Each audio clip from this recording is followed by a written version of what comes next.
Hey, good evening, high school football fans, and welcome to Red Oak for tonight's matchup here in the 3A state playoffs, North Carolina State playoffs, as the number 2 seed Northern Nash Knight hosts the number 23 seed, the Scotland County Scots, as they have made the long trip to Red Oak for tonight's third round matchup. Tonight, the third round, first time for Northern Nash in the third round since 2010 when they were defeated by Wilson Hunt. Obviously looking to make a turnaround on that circumstances and move on to the fourth round next week. But tonight's game should be an interesting matchup as the quarterback situation is very similar in with the passing game. You have Carter Revel from Scotland County who comes into tonight's game completing 108 passes on 192 attempts for 1,762 yards, averaging just over 160 yards per game. 19 touchdowns and a 94.1 QB rating. His favorite receivers would be Graham and Graves. Graham, a junior, has 722 yards on the season. He averaging about 80 per game with 8 touchdowns. And Graves, about 599 yards, averaging just over 54 yards a game with 9 touchdowns on the season. Of course, Keno Jones, the junior quarterback from Northern Nash, has thrown for 174 attempts and completed 109 of those for 1,557 yards, averaging just shy of 130 yards per game. He's thrown for 17 touchdowns and has his QB rating is a 107.4. And his favorite targets, of course, Battle and Davis McKinney. 371 yards, averaging 11.6 per catch. And about just over 30 yards per game with 3 touchdowns for Battle. Davis McKinney has 6 touchdowns on the season, averaging just over 35 yards a game. And he's had 318 yards on 21 catches. Of course, the running game looks to be interesting as well, as R.J. Loring, the senior running back, comes into tonight's game with 1,557 yards, averaging just shy of 130 yards per game with 22 touchdowns. So on the Scotland side, Nicholson has 1,264 yards on the season, averaging about 114.9 per game, and he has 16 touchdowns. So kind of an even balance. One of the big differences tonight is going to be the quarterback running situation. Keno Jones for the Knights has carried the ball for 616 yards on the season, while Revel has at negative 89 yards on the season. So we're looking forward to getting things started for you tonight. And then once again, I'm Brent Cohn here live on the Tar River Sports Network alongside Kenneth Fly. And we'll be bringing you the action in tonight's game. So just sit back and enjoy the warm-ups, what's left of them. Bryson Jenkins on the field with a few practice kicks there. We'll get things with a coin toss here in a few minutes. We'll have some captains come out with a 7:30 start. Once again, this is the Tar River Sports Network, and we're live from Red Oak. We'll be back in just a few moments. Okay, so hit 1 and 2 mute. Okay. There we go. Check. Yeah, we're off. Well, I don't know. I can hear you.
And welcome back as your captains have now started the midfield. The captains for Northern Nash tonight are number 4, Deshaun Richardson, the senior, alongside Keno Jones, the junior quarterback, Jalen Brown, senior, and Carson Jenkins, the junior, as they prepare for the coin toss.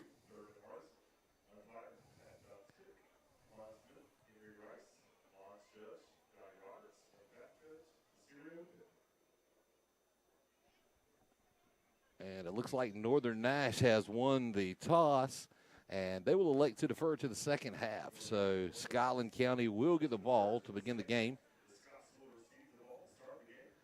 And Scotland will elect to go right to left, and Northern will be left to right here in Death Valley. So once again, we'll be back in just a few minutes to get things started. I want to remind everybody tonight's game is sponsored by Christmas Lights on the Farm. We'll be giving you some more details on that later in the broadcast. Tonight's scoreboard is brought to you by Tar River Media. And once again, I'm Brent Cohn alongside Kenneth Fly, bringing you all the action live in tonight's game here from Red Oak as the number 2 seeded Northern Nash Knights host the number 23 seed Scotland County Scots. So once again, we'll be back in just a few moments with opening kickoff after the national anthem. And welcome to Red Oak and Friday Fighting Night Lights, Northern Exposure style. We'll be right back.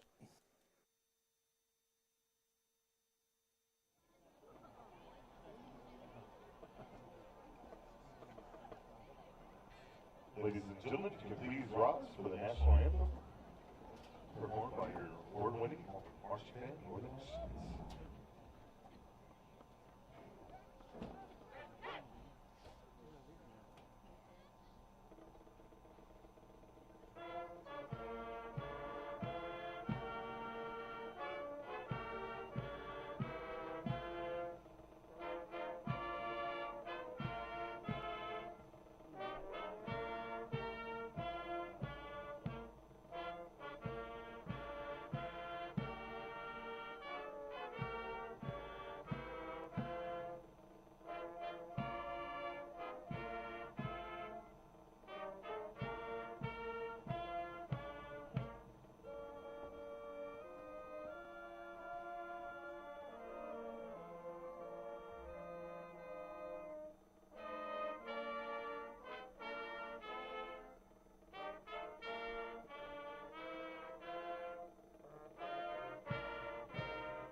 right, and we're back. Great job there by the Northern Nash Marching Knights with the national anthem.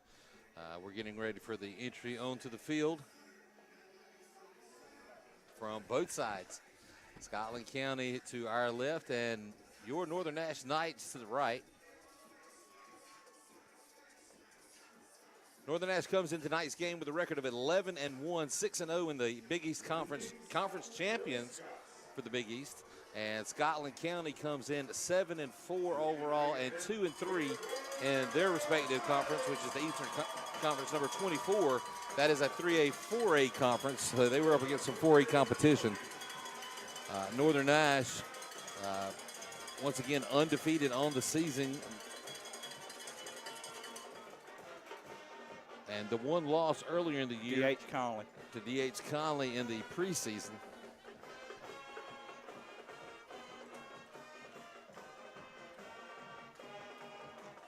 Of course, Northern Nash slighted back in the spring, was kept out of the playoffs with the shortened COVID playoff lineup, basically because of a COVID exposure. And we're not able to get a game in, and which affected their winning percentage, which kept them out of the playoffs last season. And I have to tell you, Northern Nash was more than worthy of a playoff berth last season. And Coach Ferris has done a really great job of continuing the momentum here into the fall.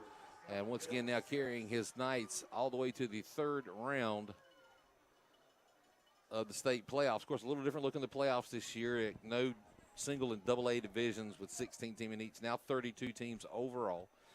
Northern Nash, the last remaining 3A team from the conference.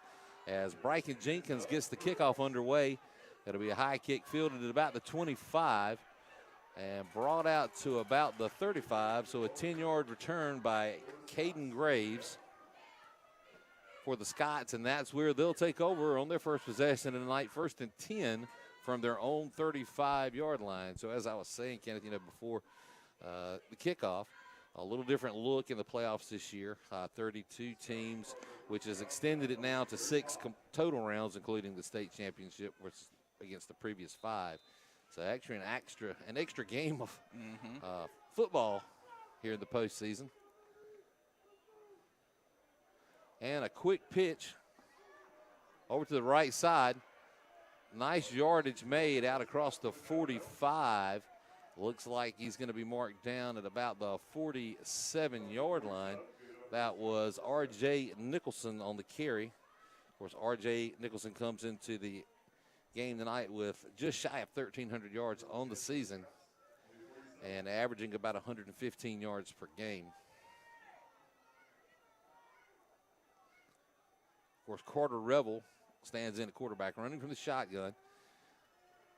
He's got 2 receivers to his left, 1 out wide to the right. Stagger back to the right, and the pitch will come around, and he's caught in the backfield. And that's number 99, Ashton Rhodes. Ashton Rhodes with the stop. And also number 48, Carson Jenkins on the stop as well.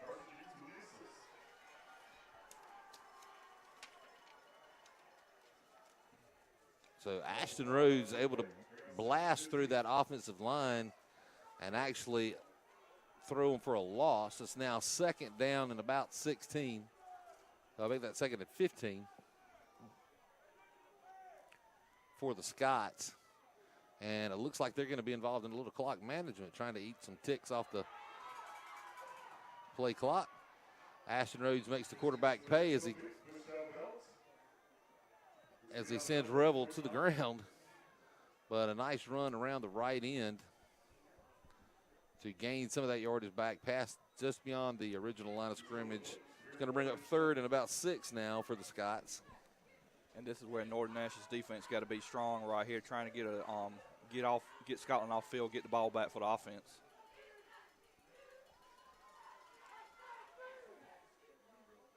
And Scotland County trying to be the Cinderella story this season. So there again, play clock all the way down to 5 seconds. And a handoff up the middle. Looks like he runs to a roadblock, bounces off and heads around the right end. That's R.J. Nicholson again on the carry. And that should move the sticks for Scotland County in their second first down of the night. And that's one thing Northern Nash's defense got to do. They had them stopped behind the line of scrimmage, but they were unable to bring them down. Yeah, you got to contain him. Once he heads into the interior of that big Northern Nash line, they've got to contain him, keep him in there, don't let him bounce off. But once again, he spun off that right side. And looks like a pass play here. He's got a man open across the middle. The pass is complete. And tackle is made. And that was Azim Graham on the catch. And Graham coming in tonight once again with 722 receiving yards on the season and 8 touchdowns. And another first down for the Scots as they are moving the ball very efficiently here in their first offensive drive.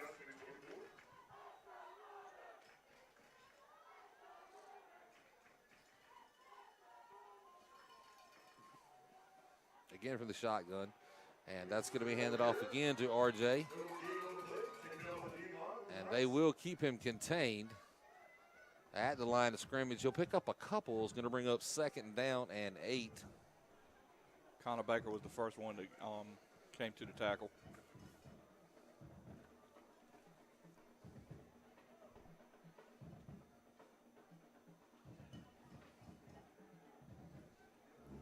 So Rebel remains in the shotgun. A little bit of a different formation in the backfield. 2 wide out to the right. Once again, allowing the play clock to wind down, be below 5 seconds. Little movement and a late start. And the pass is deflected at the line of scrimmage and will go incomplete.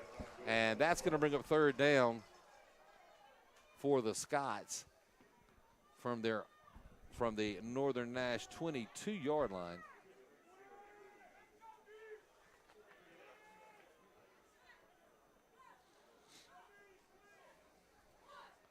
So third down and 8. So a big defensive opportunity here for the Knights to stop what so far has been a successful drive. Watch left side, left man-to-man. Rebel back to pass. There's going to be some flags thrown on the play. And it looks like it's going to be false start against the Scots. So that'll back things up. It's going to bring up third and about 13 now. As they will replay third down after the 5 yards are stepped off. Rebel again in the backfield with R.J. Nicholson alongside. 2 receivers to the left, 1 to the right. He'll be looking to pass. Pressure's on him. He'll get the pass away. It's a floater caught by Caden Graves.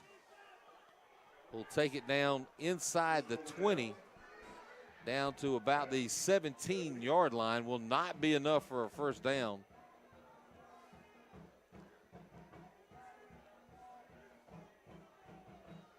Like be 4th and 4. So 4th down to 4, and the Scots will be going for it. Yeah, Rebel kind of laid that one up lazily. Luckily, he was fortunate that was not intercepted. Yeah. Northern defense need a big stop here right now. Scotland calls timeout. And it looks like Coach Richard Bailey wants to talk about things. Scotland County will burn their first time out of the night with 8:52 remaining in the first period up on the Tar River Media scoreboard. And so a little bit about tonight's sponsors. Christmas Lights on the Farm. They're located near Middlesex at the intersection of NC 231 and NC 222. Christmas Lights on the Farm is the perfect family outing for an old-time country Christmas lighting display featuring a hayride with hundreds of displays and millions of lights as Santa himself in the old country store. You can also enjoy roasting some marshmallows over an open fire pit, open Tuesday through Sunday, beginning the day after Thanksgiving, all the way through December 3rd. For more information, go to ChristmasLightsOnTheFarm.com.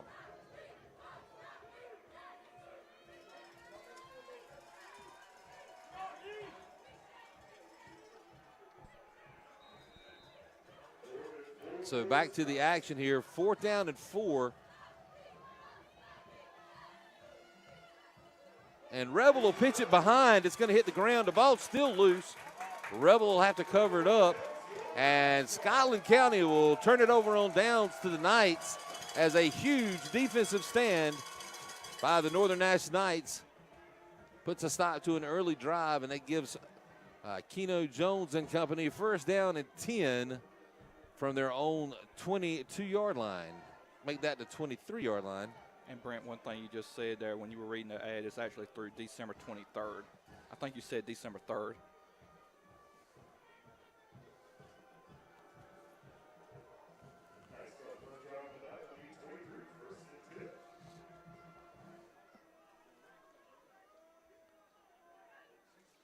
And this will be handed off to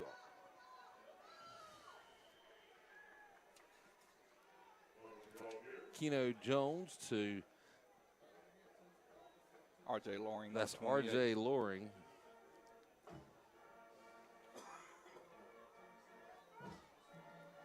Gain of about a yard on the play is going to bring up 2nd down and 9 now for the Knights.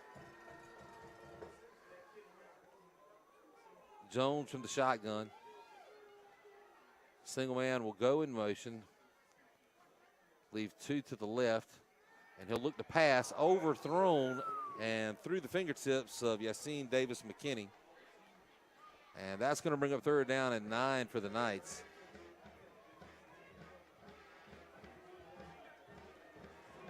All I know is Keno Jones was lucky that ball was not intercepted. Yeah, kind of got through there kind of quick. I tell you, Davis McKinney had some running room if he could have pulled that in. Jones again from the shotgun, looks to the sidelines. It's like they're going to call an audible here. They're going to switch things up.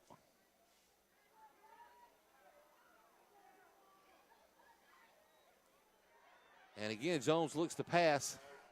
He's got a man open down the field, and that's caught. Catch made by Randall King. Huge pass play to get things started for the Knights.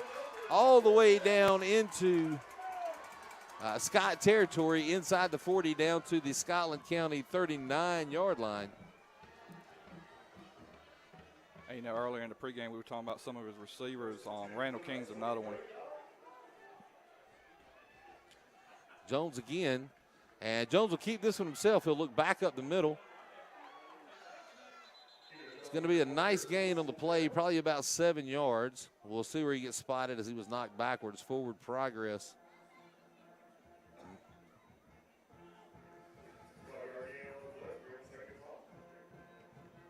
I have to say, okay, I was wondering, I was going to say not a very kind spot. They'll move it. It's going to bring up 2nd down and 4th. Still thought he got a little further than where they marked that ball down, however. Yeah, that was not a favorable spot. And the ball's on the ground. As looked like miscommunication between Jones and Loring as Jones handed it off and Loring kind of left it there. Jones, a quick reaction to fall on it and covered it up, will now bring up 3rd down and about 6. Loss of a couple on the play. That's one thing Norton's been struggling with some is the handoff sometimes.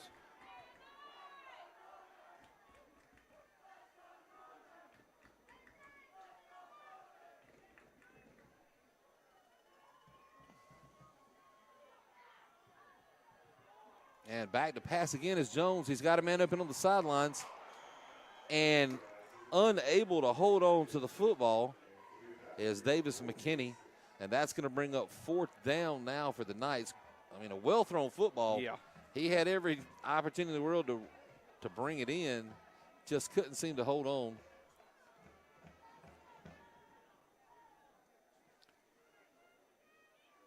And, you know, it seemed like it's been feast or famine sometimes for Norton's offense this season. We'll see what they can do here, 4th and 6. Watch left side, Randall King.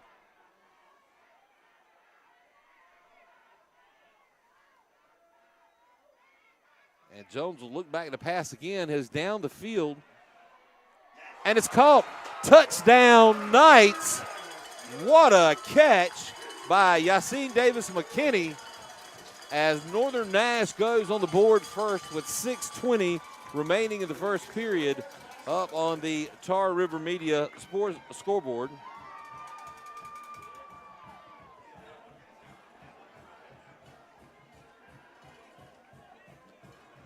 So a big time pass play. Jones lays it right over McKinney's shoulder. And Northern Nash puts 6 on the board as Bryson Jenkins comes in for the PAT attempt.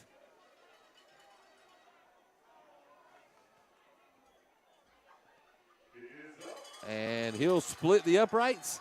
And Northern Nash takes the early lead 7-0 over the Scots. Once again with 6:20 remaining in the first period up on the Tar River Media scoreboard.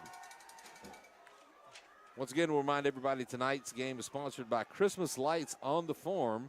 They are located near Middlesex at the intersection of NC 231 and NC 222. And it's the perfect family outing for an old-time Christmas lighting display. They have a hayride with hundreds of displays and millions of lights, and even Santa himself in the Old Country Store. You can also enjoy roasting some marshmallows over their fire pit.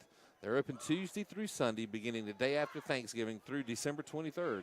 For more information, go to ChristmasLightsOnTheFarm.com.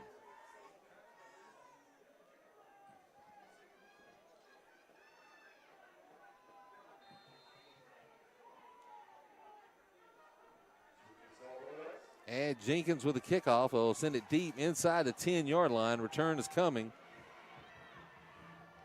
as R.J. Nicholson will bring it out. And it'll be tackled at about the 30-yard line.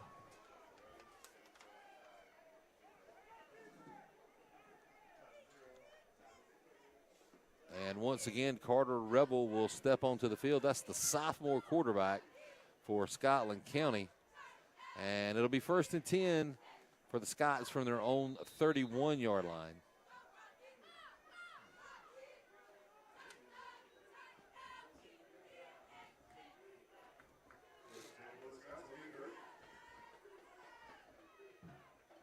And that'll be handed off to Nicholson up the middle. And he runs into that big Northern Nash line. They're not going to let him bounce off, I don't think, anymore, Kenneth. Nope, they're not. They got their hands on him. Kind of like how you had to, you said you had the Stanhope wall, we got the Red Oak wall.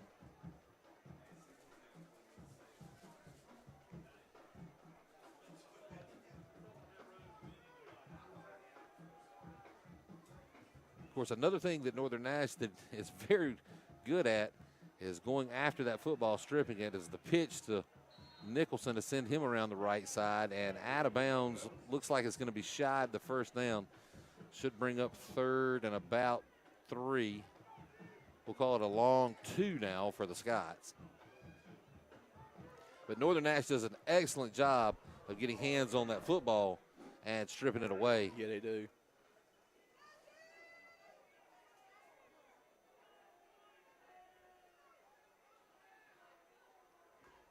And it's almost like a game of cat and mouse here between the Scots and the Knights, as a lot of audibles, changing plays are being executed. Nicholson will take it up the middle once again, hit hard at the line of scrimmage. Don't think he's going to get through. In fact, I think he lost a yard. They're going to give him forward momentum, which is no gain. And that's going to bring up 4th down, and it looks like the Scots will actually send on their punt unit this time. Which I have to say, a lot different circumstances than their first possession. They're down right at the red zone. I guess you don't want to risk going for it on 4th down when you're in your own territory. Yeah.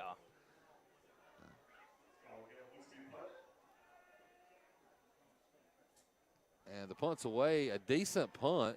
Fair catch is called for. Oh, it's off his chest. But Jordan Battle manages to cover it back up, and he'll be marked down at the Northern Nash. Looks like they're going to spot him at about the 36-yard line, excuse me. And it's 1st down and 10, Knights. from there. 4:45 left up on the Tar River Media scoreboard. And Jones will keep this for himself. He'll head off the right side. Enough yardage to move the chains as he's taken down just shy of midfield at about the 40, close to the 49-yard line. So a 13-yard run by Keno Jones.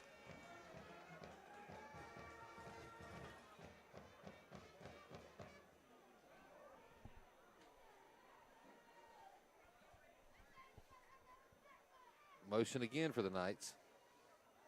And this will be handed off to R.J. Loring, who's around the left side.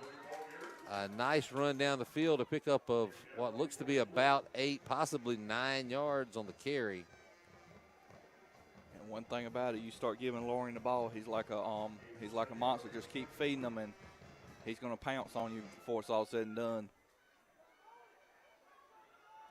Once again, I was not crazy about the spot they just got. From here, it looked like he got another yard or two. He's going to bring up second down and almost 3 yards now for the Knights.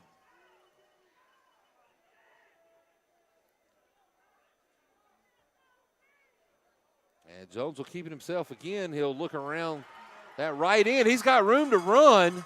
Caught from behind, brought down just shy of the 20. Another big carry by the quarterback, Keno Jones, and that will move the chains for the Knights as it's now 1st and 10 from the Scott 20, just inside the Scott 22-yard line. And like you said, another questionable spot there. I thought it was at the 21. I don't know, maybe we're in a time delay or something. It's weird. Yeah. Oh, the ball's out again.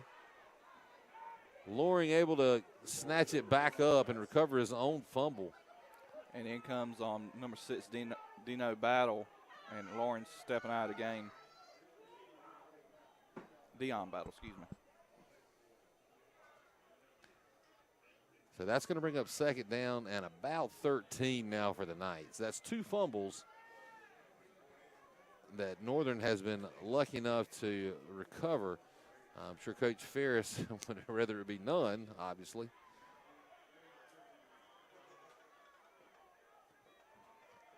And that was a battle on the carry.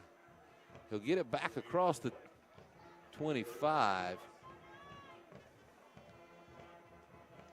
So basically no gain on the play, maybe a foot or so. It's going to bring up third down and about 12.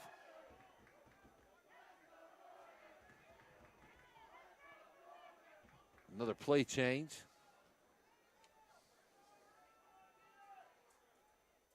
Again from the shotgun, Jones looking to pass. He'll find McKinney.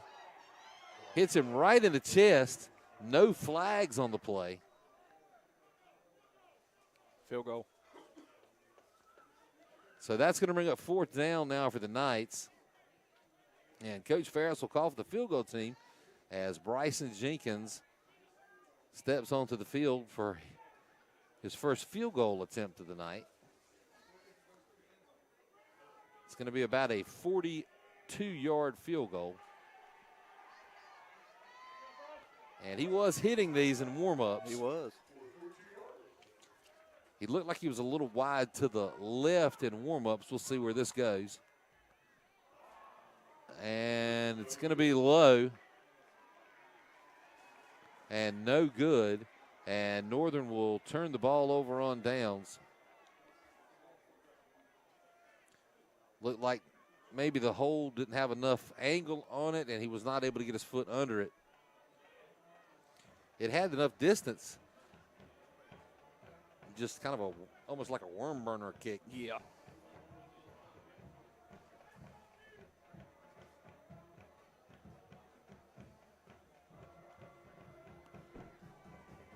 So Carter Revel steps back out on the field, and now each team has turned the ball over on downs. It's 1st and 10 Scots from their own 20-yard line. And Revel will look to pass. And there's nobody there, as it looked like the Knight defender and the Scott receiver got kind of tangled up there just beyond the line of scrimmage. It looked like Scotland County's coach was really looking for contact after that 5-yard mark. They were giving that ref a fit there on the sideline. I could read his lips. I'm not going to say what he said, but.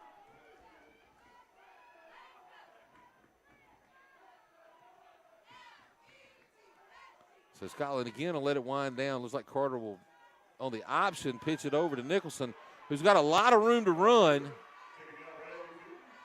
And he's going to be tackled by Keno Jones, who's also playing defense.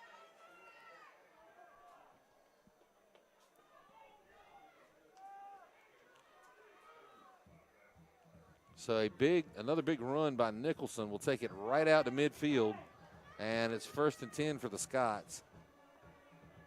And that's probably the biggest play that Northern defense has allowed so far tonight.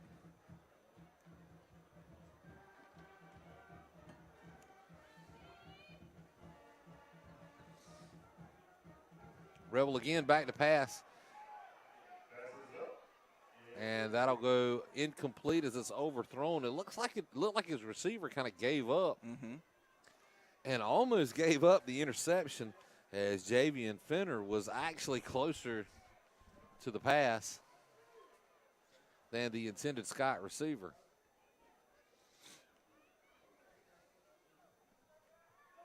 Bring up 2nd down and 10 now for the Scots.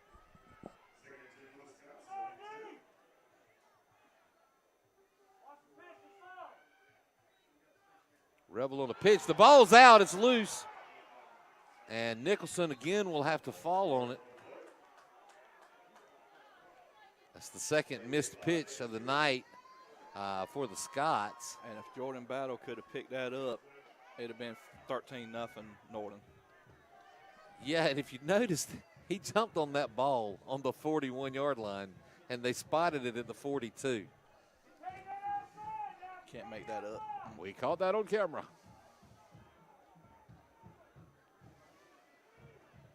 It's supposed to be home cooking, guys. Pass is high, overthrown. Nice coverage there by the Knights. Going to bring up 4th down and a really long ways after the mishandled pitch. And once again, the Scots will be forced to punt.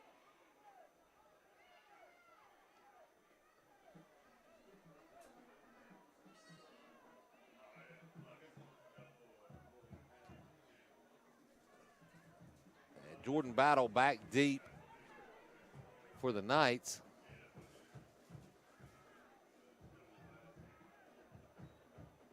Low snap. Managed to get it away, and Jordan Battle will just stay away from it. It takes definitely takes a Scott roll. My goodness. Woo. All the way down inside the 15-yard line.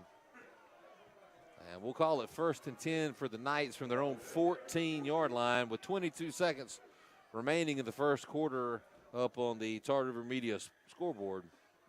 Knights lead 7-0.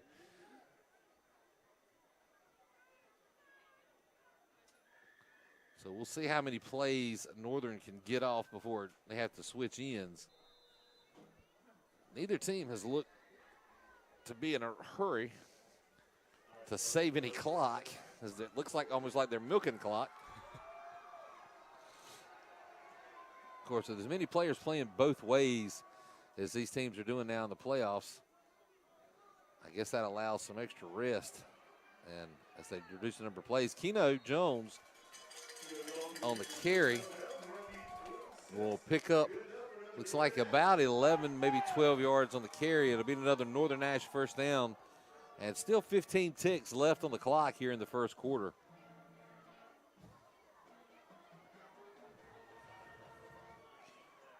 Of course, Coach Ferris is going to have to be very protective of Keno Jones, once again playing both ways. And he's already had several carries tonight.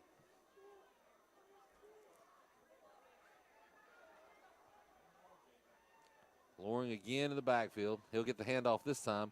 He'll hit the middle of the line. He's going to be stopped And he'll cross the 25, get out to about the 28-yard line. We'll look to see where that's spotted. And they're going to spot this at the 29. And that'll bring us to the end of the first quarter as they spot that ball on the 29-yard line. And Northern Nash with the early lead 7-0 will switch ends of the field, and we'll get the second quarter started here in just a moment. Once again, tonight's game brought to you by Christmas Lights on the Farm, and they're located near Middlesex at the intersection of NC 231 and NC 222. Christmas Lights on the Farm is the perfect family outing for an old-time country Christmas lighting display. They feature a hayride with hundreds of displays and millions of lights, as Santa himself will be in the old country store. You can also enjoy roasting some marshmallows over a fire pit. I'll be honest with you, I'd probably take some Hershey bars and make some s'mores, some graham crackers. Anyway, they're open Tuesday through Sunday, beginning the day after Thanksgiving, through December the 23rd. And so for more information, go to christmaslightsonthefarm.com, and here's a little ad to show you a little more about it.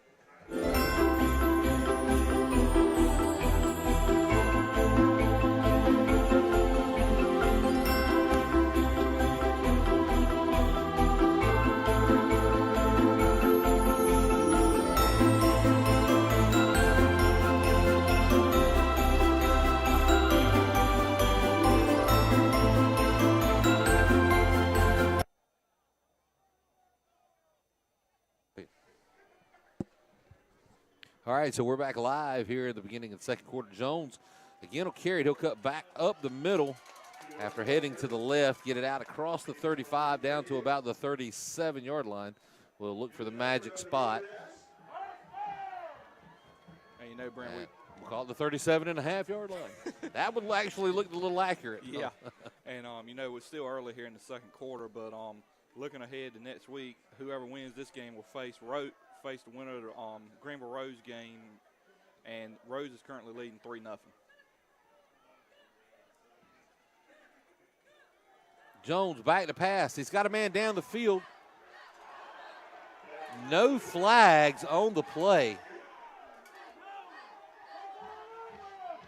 A lot of upset fans on the Northern Nash sides, I have to say. There was a whole lot of contact as that pass was coming down, and no flags were thrown. And that's going to make it second down and 10. Once again, we are at Northern Nash. Should be a little home cooking maybe. Wow. My goodness. Good. Looks like it's takeout tonight. A little Scotland County takeout. Man. No home cooking.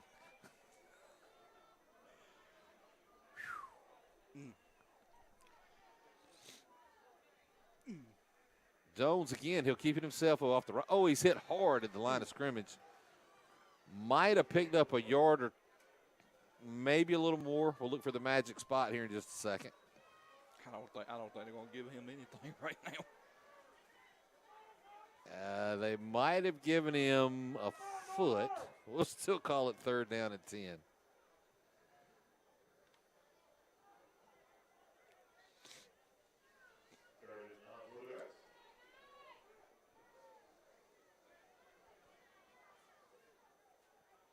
So Jones back to pass again. Sent to the flat. It'll be caught by Dajuan Mitchell. He'll be brought down at about the 45-yard line. No, change that. Make that the 43-yard line of Northern Nash. And that's going to bring up fourth down, and it'll bring Bryson Jenkins on for his second punt of the night. I'm not even going to try to figure out the spots anymore.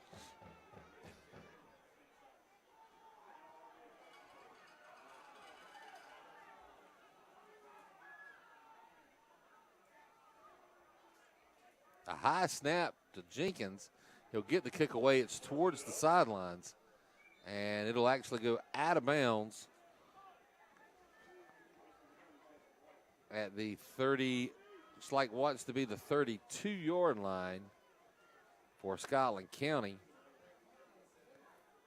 With 10:09 remaining up on the Tar River Media scoreboard.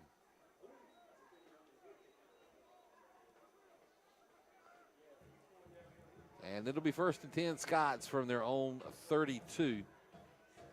Carter Rebel back onto the field.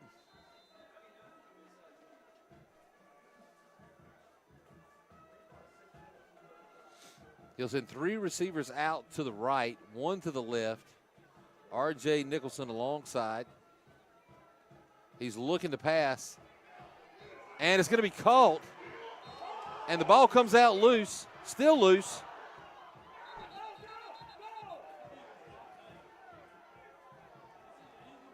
And they're discussing it right now, trying to figure out if it's going to be a fumble or incomplete. Coach Ferris is out by the numbers. That looked like a completed pass from here. Completed pass and then a fumble. Because nobody was touching him. It looked like the defender had made a jump for the ball and mistimed his jump, which left Caden Graves open. He caught the ball.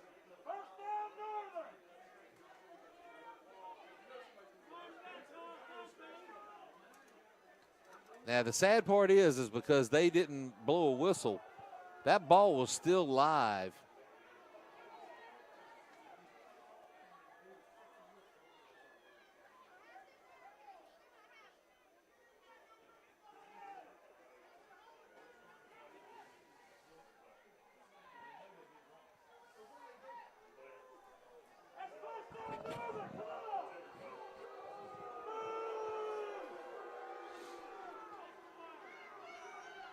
So they're going to say incomplete pass. And I'm sure you can hear in the background a lot of Knight fans are not happy with that call, and justifiably so. That really from here looked like a completed pass that was fumbled.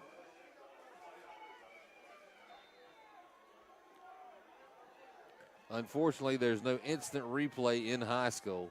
So Carter Revel will get another crack at it. And this catch will be complete.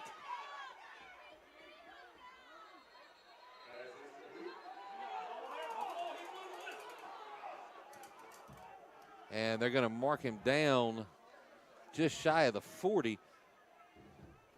But it looked like they replayed that down. Kenneth, am I wrong? They replayed the down, and I was wondering about that. I don't know. They called no play? How can they? It should be 3rd down.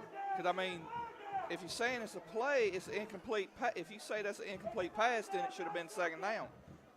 I don't understand that. I honestly think they called a replay because they muffed the call. I think that's what they done. Nicholson around the left end will get the 1st down. So, basically, really, in all honesty, Scotland really got a free play. Wow. Brent, I don't understand that one. They never signaled anything back towards the booth. They had a discussion with the coaches, but it honestly looked like they called a no play. I know exactly. Wow. Okay. Inverted whistle, evidently. For the play? I know, yeah. I don't understand it either. Nicholson again got some room to run down the right side. He'll be tackled just shy of the 35. They'll mark him down at the 38-yard line of Northern Nash. Just under 9 minutes remaining in the half up on the Tar River Media scoreboard. And it's almost like that play almost breathed life back into the Scots.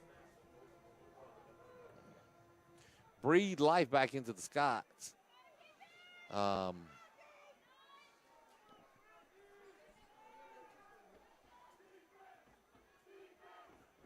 Carter Revel. 3 receivers to the left. And he'll hand this off again to Nicholson up the middle. He's caught from behind. And that's Trey Glover who tripped him up.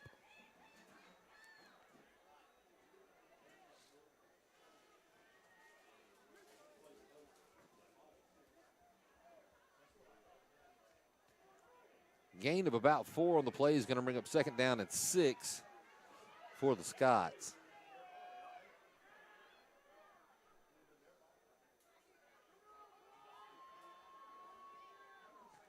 Play clock down to 10. Looks like they're going to change the play again. A high snap. It'll be handed off again to Nicholson. He'll take it into the middle of the line. Once again, it looked like he was stopped by Glover. Nicholson's slow to get up. Well, he's still down. Okay, now he's up. That was a hard collision in the middle. Looks like he might have got the wind knocked out of him. I believe that's exactly what it is. And it's going to bring up third down now for the Scots. So it looks like there's going to be a timeout called on the field as they'll tell Nicholson to stay down. So it's an official timeout. With that, we'll remind everybody about Christmas lights on the farm. So for those of you that are familiar with the Dark Side Haunted Estates, it's actually at the same location. It's kind of a phenomenal change that these guys do. As soon as the Halloween season ends, they do a quick turnaround and remove everything Halloween from the entire property, and it goes all Christmas. And they've got that done just within a couple of weeks and basically done with volunteers. So it's really a great show, great Christmas lights. The majority of what they make goes to local charities. So I would invite everyone to go out and see Christmas lights on the farm in Middlesex. And you can check them out at christmaslightsonthefarm.com.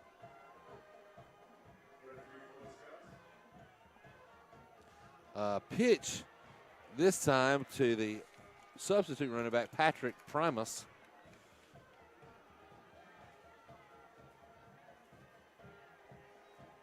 And he's going to get enough yardage for a first down.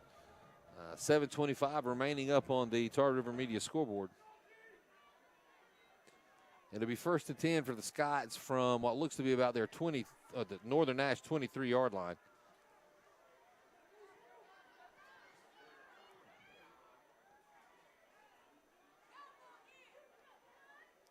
So Nicholson will actually take the direct snap.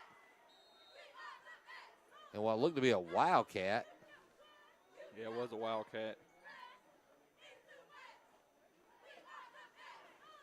Looks like he'll pick up about 7 on that carry. So obviously he got the wind back in him. And it's going to bring up second down and about 3 now. Scott's in the red zone for the first time. And the wildcat again.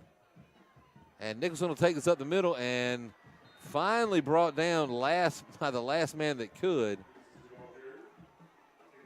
And it's going to be a fresh set of downs inside the 5-yard line for the Scots. It's now first and goal from about the 3-yard line. So they'll stick with that wildcat. Whoa, fumble. And it's a high snap. It's loose. And it looks like Northern Nash is going to recover it on a heads-up play by Ashton Rhodes as he just took Nicholson out. And he can do that. That's legal. I wouldn't want that big young'un pushing me. No.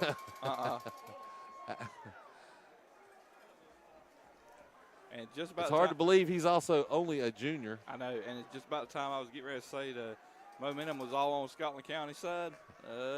So a big turnover there as Scotland County had it first and goal. And the high snap and the fumble recovered by Northern Nash will now give the Knights first and 10 from their own 26-yard line.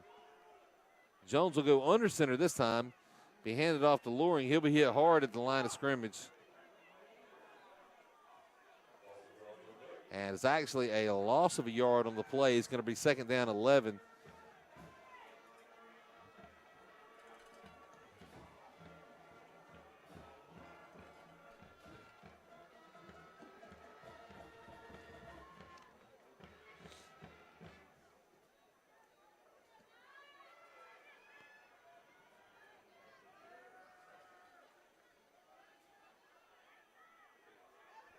And around the right end goes Dajuan Mitchell.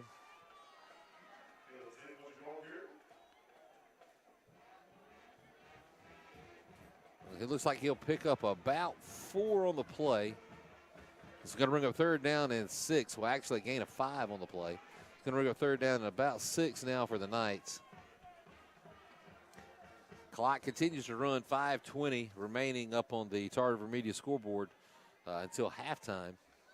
Knights still lead 7-0.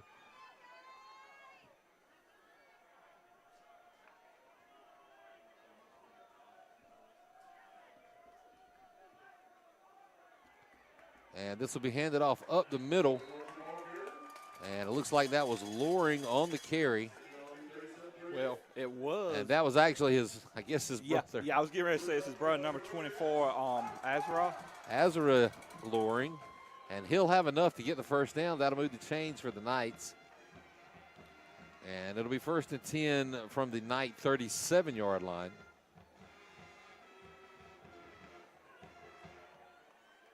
And this will be handed off to R.J. Loring, I believe. No, Mitchell. That was actually Mitchell on the carry. Mitchell don't really run the ball much this season. He's had 388 yards, but they're using him a little bit more tonight.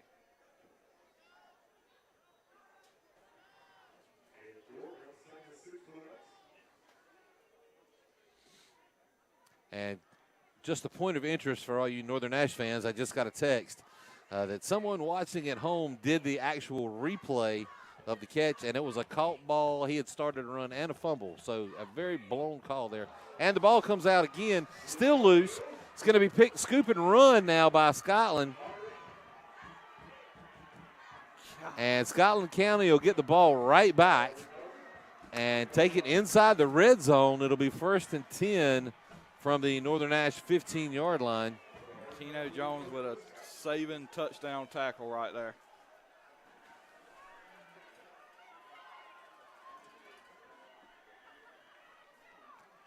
So with 3:58 remaining in the half up on the Tar River Media scoreboard, the second fumble of the night that's actually been turned over goes to Scotland County. And Carter Rebel will stick back on the field with R.J. Nicholson. Nicholson with the handoff will take it to the left side. Doesn't look like he's going to get much as he runs into a lot of big green jerseys.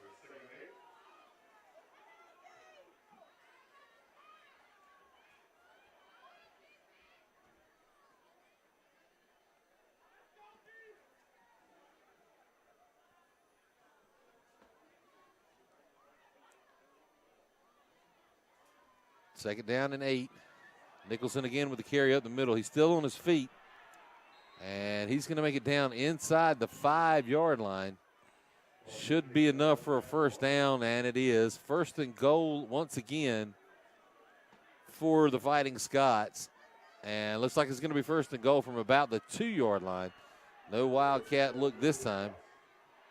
Nicholson will take it right up the middle, and it'll be a touchdown, Scotland County. And they get their first score with 3:15 remaining in the half up on the Tar River Media scoreboard.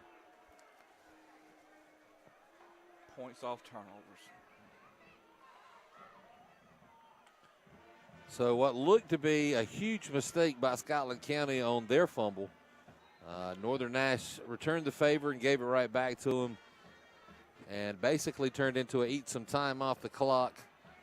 Turnover non-factor with about 3:15 left. That kicks up and good to the uprights. And it's a tie ball game with 3:15 remaining in the half.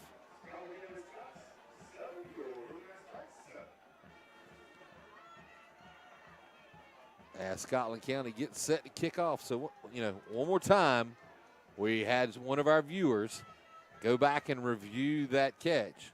And it was caught. He started to run, and then it was a fumble. And don't know what happened on how they got a repeat of the down or anything like that. But that should have been ruled a fumble on the field.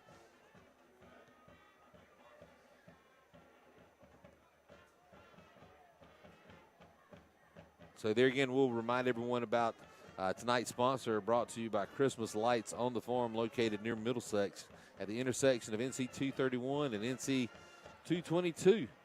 They're open Tuesday through Sunday, beginning the day after Thanksgiving, all the way through December the 23rd. And for more information, go to ChristmasLightsOnTheFarm.com.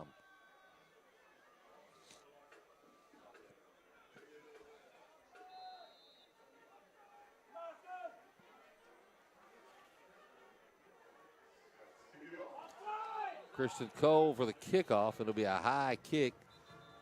Flags will come in. Looks like it's going to be offsides against Scotland.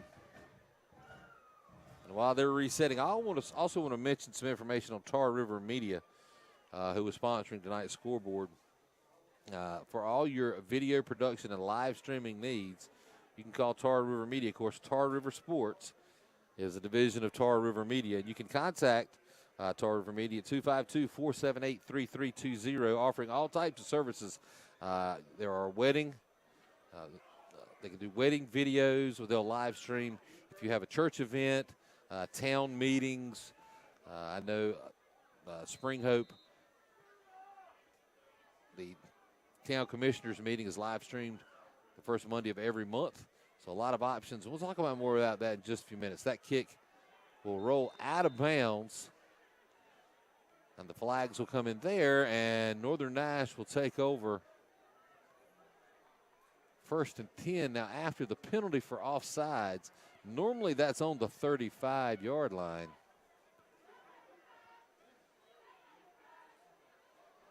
But there was a penalty.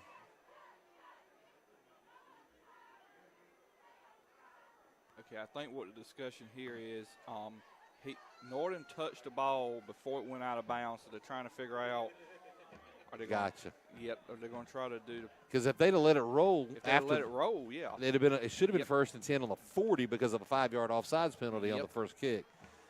So Northern hurt themselves a little bit there. It'll be 1st and 10 from about the 22-yard line. Jones from the shotgun, and he'll keep this one himself. He'll roll right up the middle. It's like he'll pick up 3, possibly 4 yards on the carry.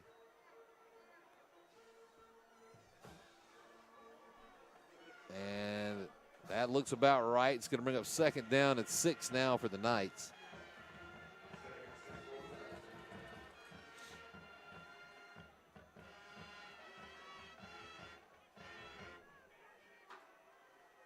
Jones passing the flat, and that's going to be out. They're going to say they're signaling a completed pass and fumble and a turnover. Wow, that's not going to sit well with the Northern Nash fans after the blown call earlier in the game. One official looked like they were signaling incomplete. I couldn't tell if he was doing stop the clock or incomplete, because he kind of had his hands kind of midway, almost like he was doing, remember the old Smurf back in the 80s. But they're going to say that was a caught football and a turnover. So another huge play, second turnover of the night for the Knights. And Nicholson back up the middle. He's going to take that all the way down. They're going to give him the touchdown before the ball came out. He hit the ground and looked like the ball was coming out before he hit the ground. The official in the end zone is going to say that he broke the plane before the ball came out and give Scotland the touchdown and the lead with 2.5 minutes remaining up on the Tar River Media scoreboard.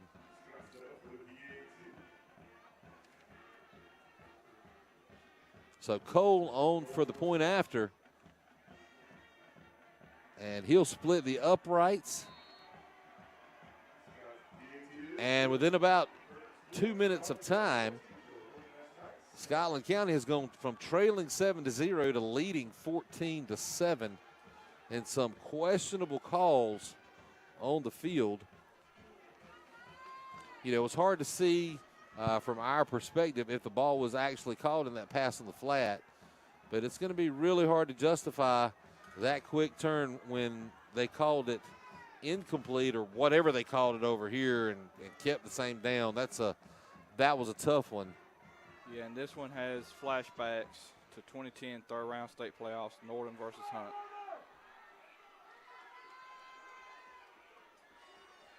But it's 14-7. Northern needs to get an answer here, and they need to get an answer quick. Get the ball to Lauren and let him do a 75-yard run. So they got about 2.5 minutes until the half. So obviously Northern is going to be looking to put 7 more back on the scoreboard. And Northern's got all 3 of the timeouts. The high kick will be fielded. That's Jordan Battle again. He was looking for a return. He'll be hit hard inside the 25 and taken down at about the 22-yard line.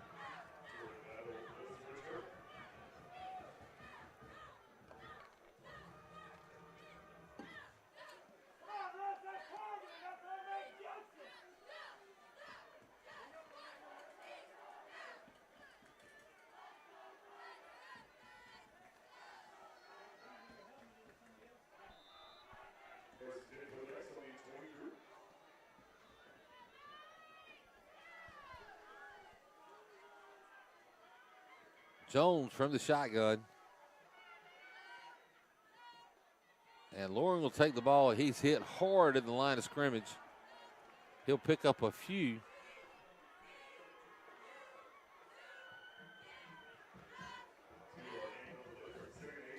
They're going to mark him down at about the 25-yard line. A pickup of a couple, bring up 2nd down and 8 now for the Knights.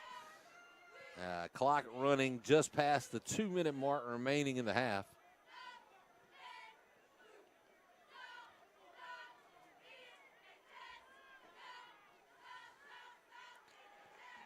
Jones thought about going to his right, comes back to the left, and he'll be hit behind the line of scrimmage.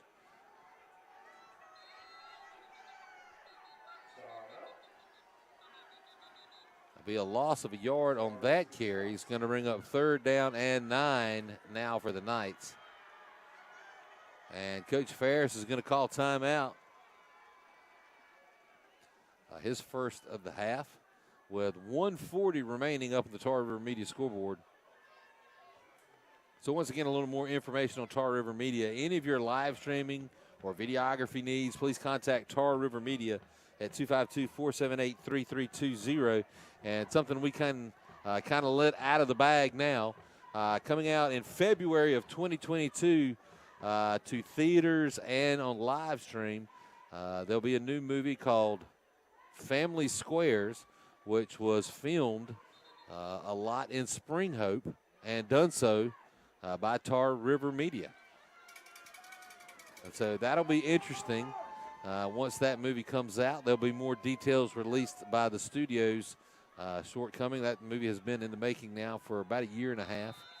Started during COVID. So I think now they have a release date set for sometime in February. Jones back to pass. He's got a man open. The ball is tipped, nearly intercepted. And it's going to fall incomplete and bring up 4th down and 9 now for the Knights. As Randall King had 3 defenders around him.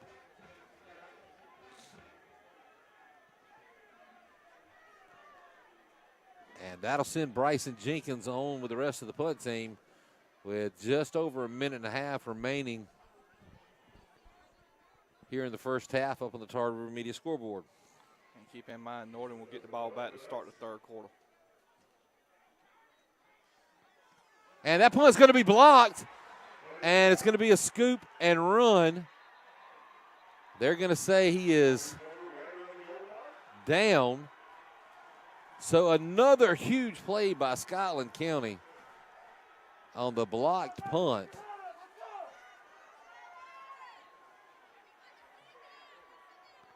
As it's now 1st and goal from about the 1-yard line with a minute and 26 seconds remaining in the half.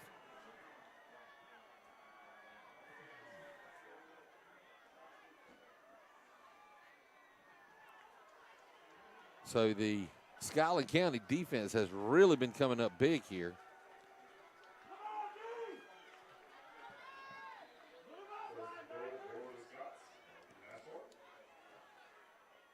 And Nicholson will be given the ball. He'll take it to the right side. Looks like he's going to be down shy of the touchdown. We're looking as the officials come in. And they're going to signal touchdown. on a late signal as the officials come rushing in. And that's about a 2.5-minute span for 3 scores for Scotland County, who now lead 20-7 with 1:15 remaining in the half, with the extra point upcoming. And you can tell that the air has been taken out of Death Valley here at Northern. And a bad hold, but recovered. And the kick is going to be good. And the Scots now lead 21-7 over the second-seeded Northern Nash Knights here in Death Valley. And they will now be kicking off to Northern. So Northern really needs a big play here to get that momentum back. And once again, you know, I'm seeing things from games earlier in the season. I don't recall seeing this many guys play both ways. Nope, you're for right. Northern Nash. And I can tell you, I've seen that mistake made in the past. Particularly, I'll go all the way back to 1990 when a decision was made to run some players on both sides of the football that had not done so. And, you know, Southern Nash made it to the Eastern Championship, and everything changed. Sometimes you got to go with what works. If it ain't broke, don't fix it.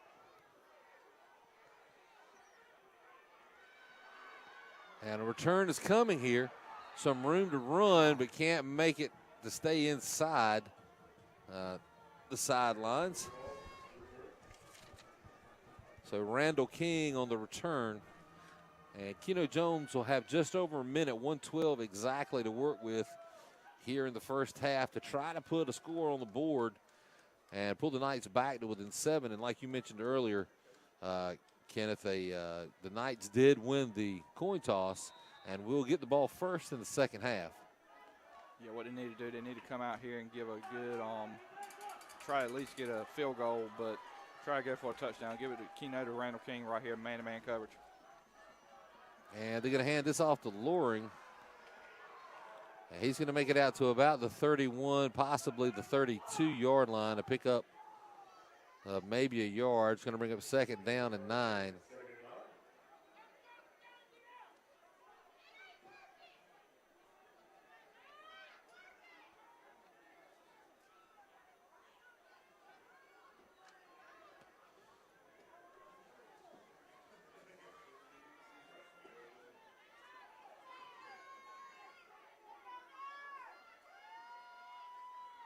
And another handoff in the middle.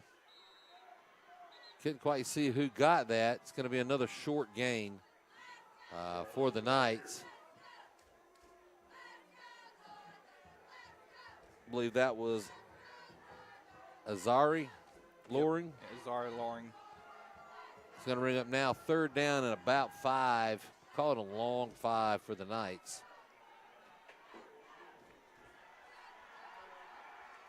And they're going to let the clock expire without running another play. And that's where we are at halftime. The 23rd seed Scotland County Scots leading the number 2 overall seed in the East, Northern Nash Knights, by a score of 21-7. We'll try to get some score updates and get back with you before the second half starts. But until then, this is Brent Cohn and Kenneth Fly live on the Tar River Sports Network. We'll be back with the start of the second half in just a few minutes.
And welcome back to Red Oak as we'll be getting the second half underway here in just a few minutes.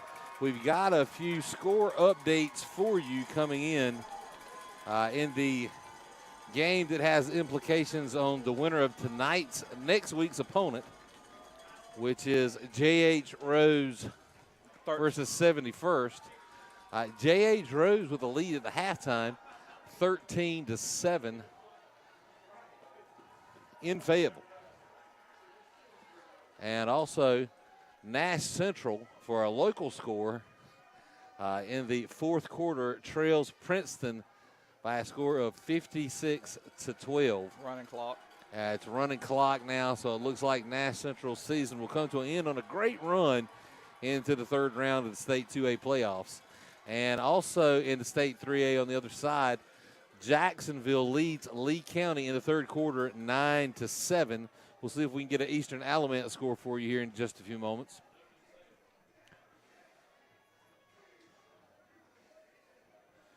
As we get things ready to get started, the clock's ticking down, and of course, Northern Nash, who won the coin toss in the first half, they deferred to the second, so they'll get the ball first. And we'll be back, or we'll be bringing that to you in just a few minutes. And it looks like Eastern Alamance in the third quarter is leading 28-6 over Westover. So there's some close games, and there's some not so close games in the East. But once again, the winner of this game tonight plays the winner of the J.H. Rose 71st game, which, as you heard just a few moments ago, J.H. Rose leading, I believe it was 13-6 or 13-7. 13-7. Over the favored Fayetteville 71st team. So once again, this is Brent Cone and Kenneth Fly live in Red Oak on the Tar River Sports Network, bringing you now the second half of the third round of the Eastern 3A Championship playoffs. 2-seed Northern Nash versus the 23-seed Scotland County. Scotland County from a 3A, 4A combo conference. And Northern Nash, the Big East Conference champions, 6-0 in the Big East.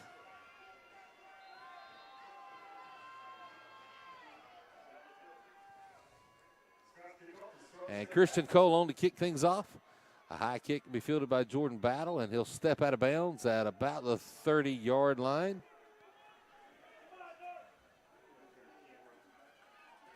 They're going to say it's at about the 30.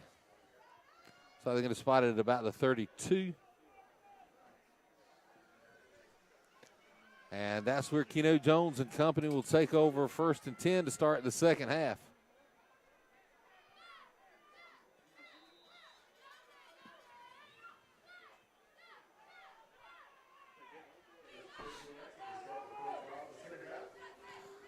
So 2 fumbles in the first half by Northern Nash gave Scotland County the quick turnaround in the lead to end the first half. This ball will be handed off up the middle. I believe that's R.J. Loring on the carry. He'll pick up about 3. He's going to bring up 2nd down and 7 now for the Knights. And you know, Brent, hopefully we'll see what kind of adjustments Coach Ferris and the staff made. Offense coordinator Cameron Avery, we'll see what he needs to do here. Need to change up something. I mean, down 21-7 right now, third round state playoffs, win and move on, lose, stay home.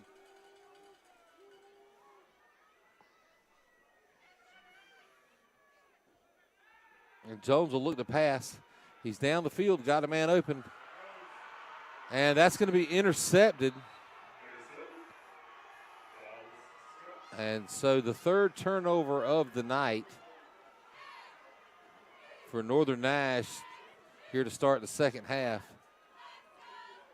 And it'll be 1st and 10 for the Scots from their own 36-yard line.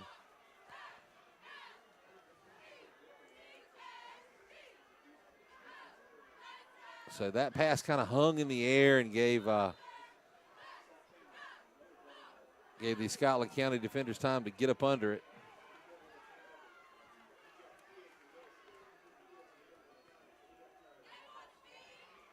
And Nicholson will take it off center to the left side. He'll take it out beyond, across the 40, down to about the 43. So about a 7-yard gain is going to bring up 2nd down and 3 now for the Scots.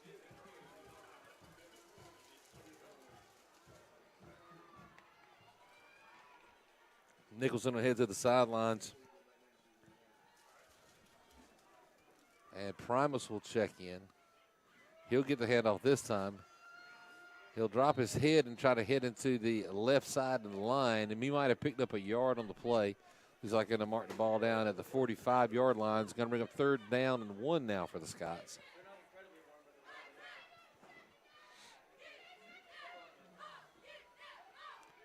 North's defense trying to get a stop here. They need to get a stop.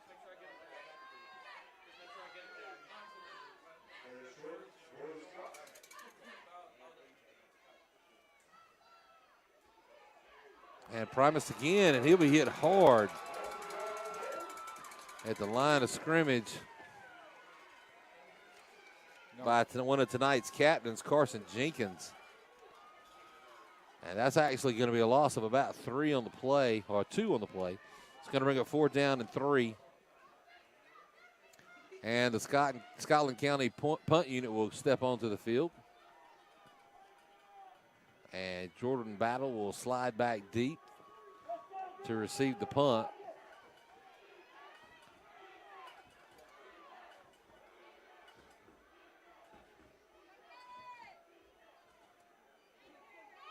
And that's blocked. A big play by Andrew Zipko on the block punt as he exploded through the line to get the block. And a huge turn of events here for the Knights as they now have the ball 1st and 10 on the Scotland County 34-yard line. So we'll look to see if Keno Jones and company can take advantage of this great field position and try to cut into this lead, trailing 21-7 with 9:16 remaining in the 3rd quarter.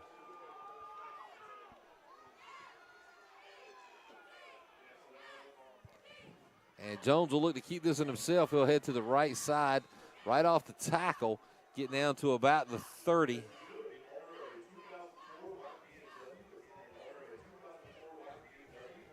Gain of about 4 on the play is going to bring up 2nd down and 6 now for the Knights.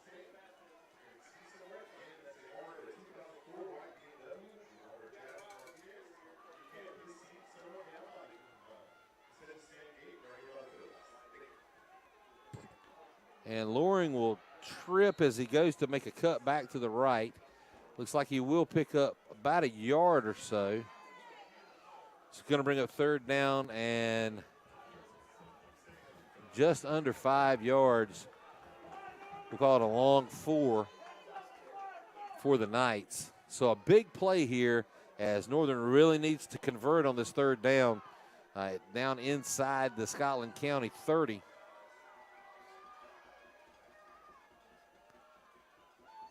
And hand it off to Loring. He'll head right into the middle, and he's going to be a little shy of the 1st down, but a very manageable 4th and about 1, we'll call it 1.5.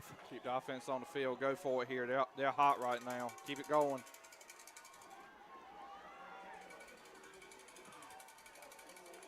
And it looks like the punt team will stay on the sidelines.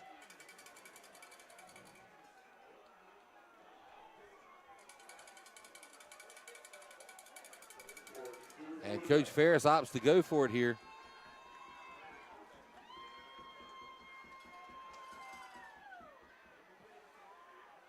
With a double fullback. And the ball is snapped low. Jones will pick it up and dive forward. He's going to be very close to the 1st down mark. It's really going to depend on the spot. You got one official standing on the 25-yard line. Another official running in is down inside closer to the 24.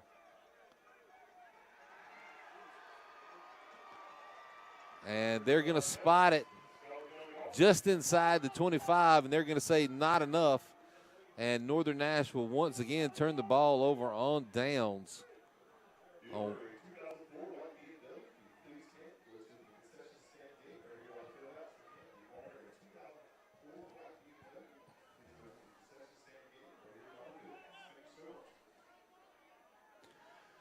So from this angle, it did look like Keno Jones got beyond the 25-yard line, but that's where the ball is going to be spotted, and it'll be turned over on downs. 1st and 10 now for Scotland County on yet another Northern Nash turnover.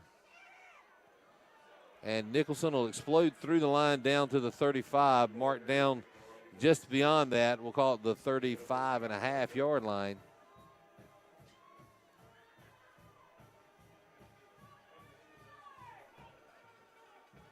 And that's enough for a first down.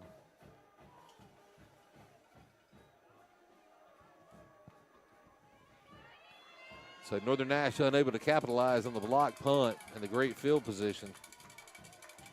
Revel again with the handoff to Nicholson. He'll pick up about 2, possibly 3 yards on that carry. Looks like they're going to mark him just shy of the 39-yard line.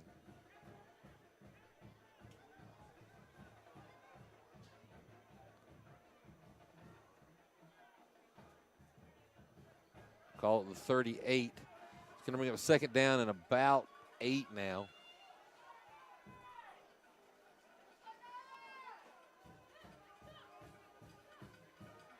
And Nicholson again off the left side. He'll bounce off a tackle, but he'll be wrapped up and contained. Gain of a couple on the play is going to bring up now 3rd down and about 4 for the Scots.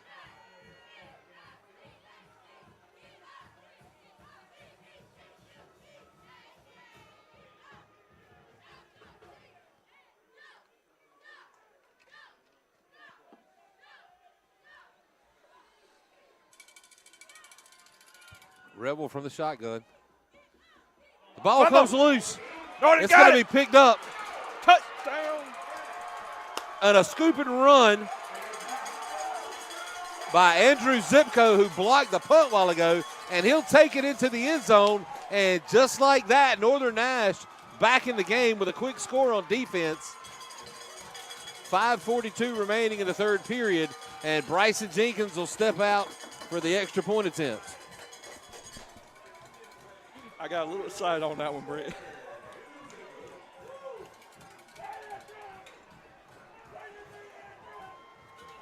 So for the second possession in a row, Andrew Zipko comes up big, the 6'1 sophomore, first with the block punt and then with the scoop and run on the Nicholson fumble, and he scores a touchdown.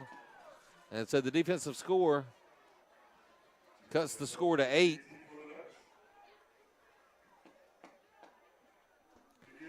And the extra point makes it a 7-point ball game.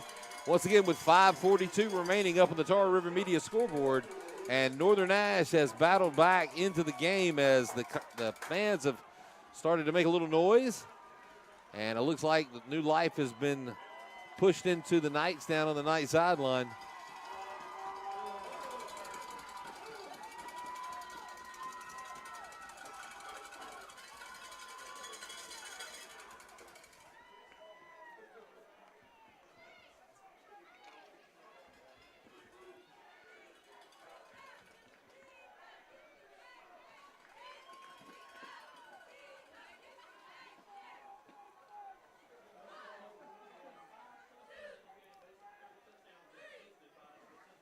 So while we get set for the kickoff, we'll remind everybody tonight's game is brought to you by Christmas Lights on the Farm, located near Middlesex at the intersection of North Carolina 231 and NC 222.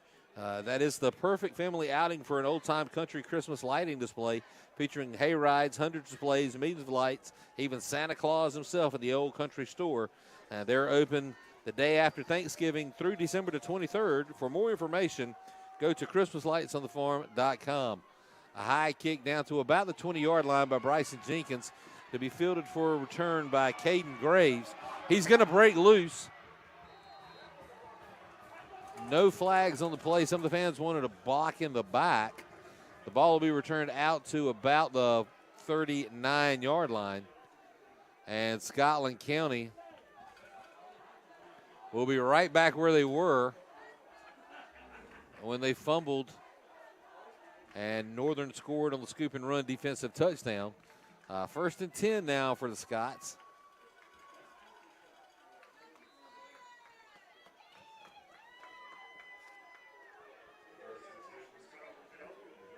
Looks like Jordan Battle on the sideline there at Northern, number 22, getting a little look at by the trainer, looking at the ankle.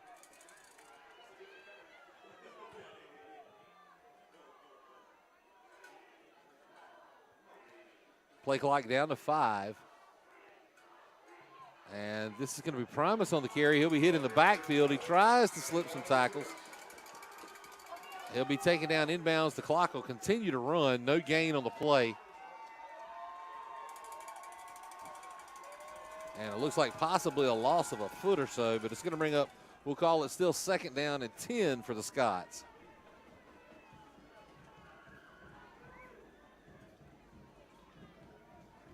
Carter Rebel once again from the shotgun. Nicholson still out of the game. He'll pass. It'll be complete to Azim Graham. He'll get a couple of yards after the catch. Is going to bring up 3rd down and about 2 now for the Scots.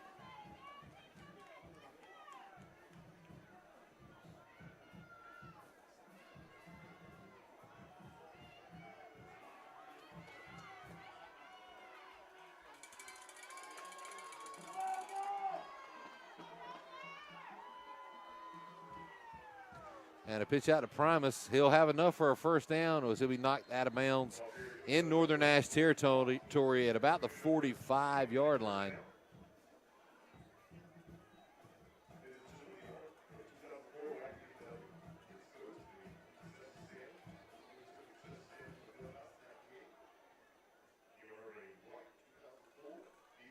So 1st and 10 now for the Scots inside Knight territory.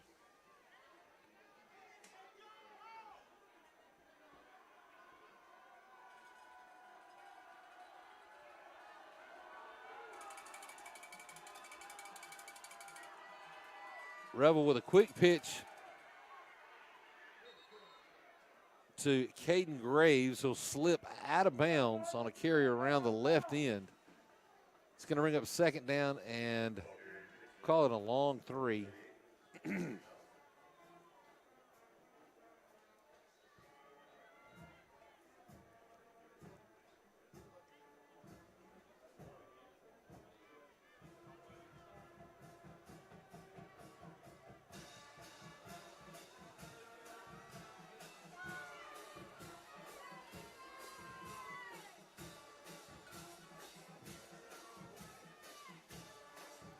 And hand it off again to Primus right up the middle off the left tackle.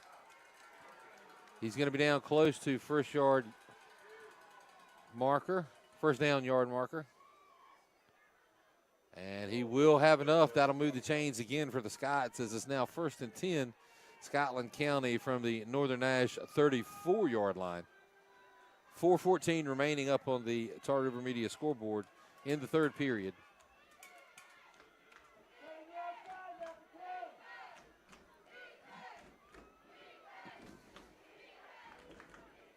One thing about Scotland County, they keep on looking over the sideline, getting the change audible, like you said, playing cat and mouse with Northern.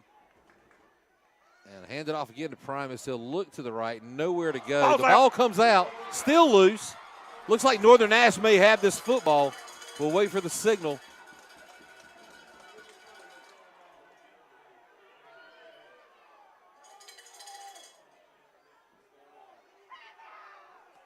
As that was Keno Jones on the intended fumble recovery. They're going to say Scotland County came up with it. So that's going to make it 2nd down and 8. Actually got a 2-yard gain on the fumble. So 2nd down and 8 for the Scots now.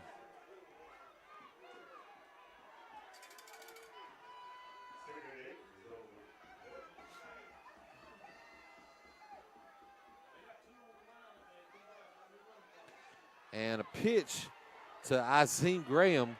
He'll go around the left end, take a cut back inside, get down close to the 20-yard line. Going to mark him down at about the 22. And that's enough for another Scott first down.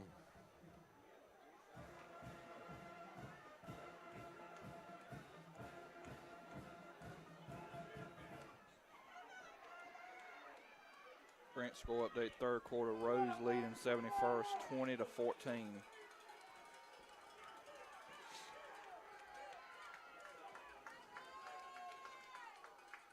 So Nicholson is back in the game.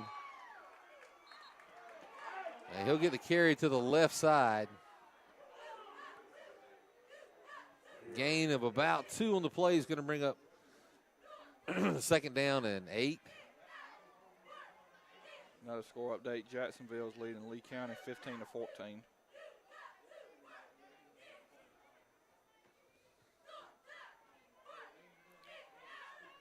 And Eastern Alamance leading Westover 36-12.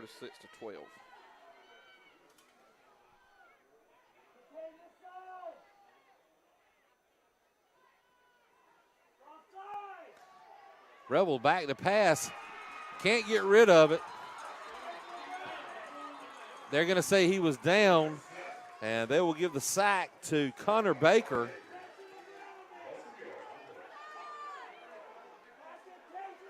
Of course, they're wanting intentional grounding. He was out of the pocket. They're going to call him down, however, at the 32-yard line.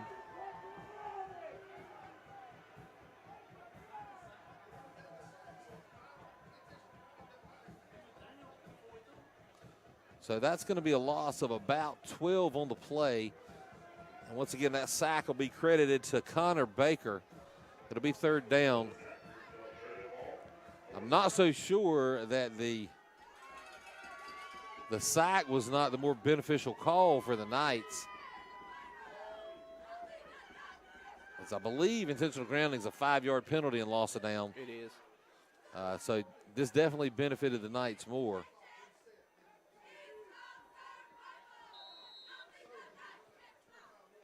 And it looks like the Scots will burn their first time out in the second half with 53 seconds remaining up at the Tar River Media scoreboard.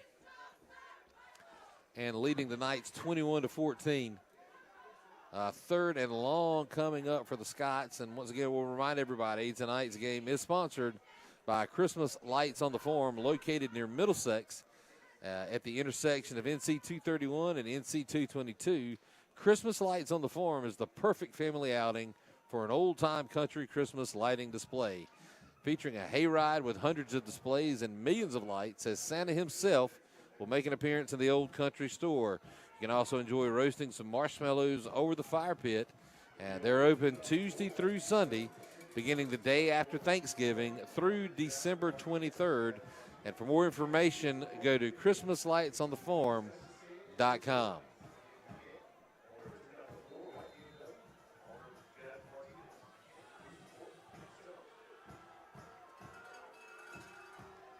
Rebels going to look to pass here again.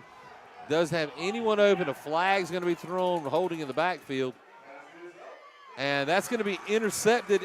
Oh, they're going to say incomplete. It hit the ground.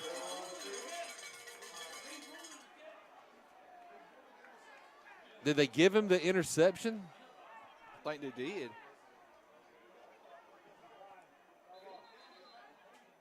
They gave him the interception. They're going to say touchback. There was a flag thrown. It's going to be a hold in the backfield.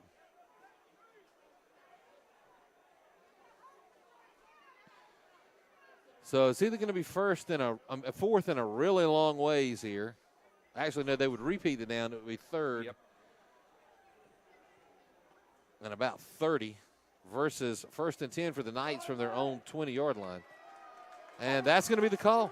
Holding against Scotland, penalty decline, be first down 10, Northern at the 20-yard line. Or is it 25 in high school? Looks like it's going to be the 20. There's still some confusion going on as to what are we doing here, guys?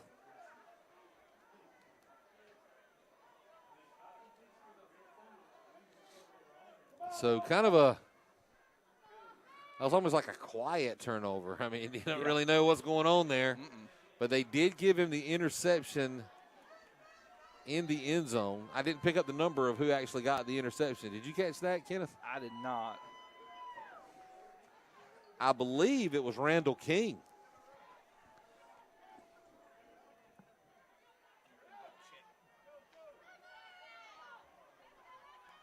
But it'll be 1st and 10 Knights from their own 20-yard line after the touchback interception in the end zone. This is going to be handed off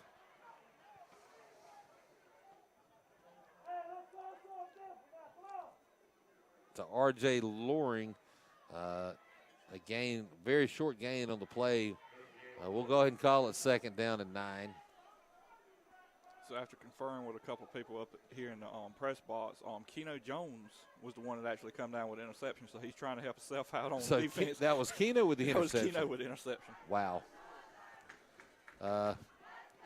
Picking the player of this game for Northern Nash probably is not going to be that hard to do. Well, nope. I take that back because I got to tell you, Andrew Zipko has been big as the clock rolls to 0 on the 3rd period here in Red Oak, and Northern Nash trails Scotland County 14-21. Once again, Scotland County ranked 23rd in the East. Made the trip tonight to the number 2 ranked Knights and currently hold a 7-point lead. Northern Nash does have the ball to start the 4th period after the Keno Jones interception. So he's thrown one and got one. Yep.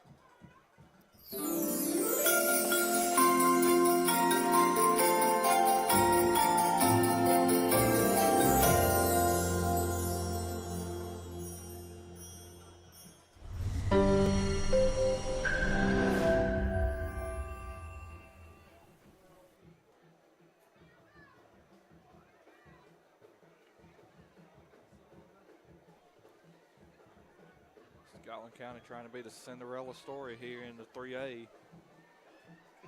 Northern trying to stay undefeated.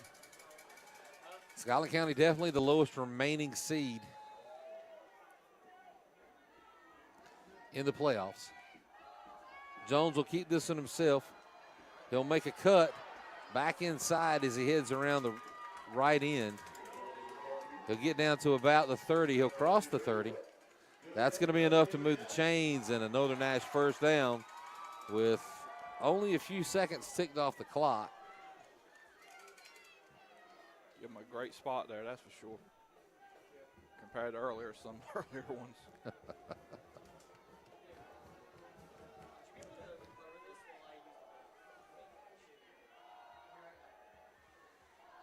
And Jones will keep it again. He'll look back inside the middle, out across the 35-yard line, down to about the 38. We'll look for the spot.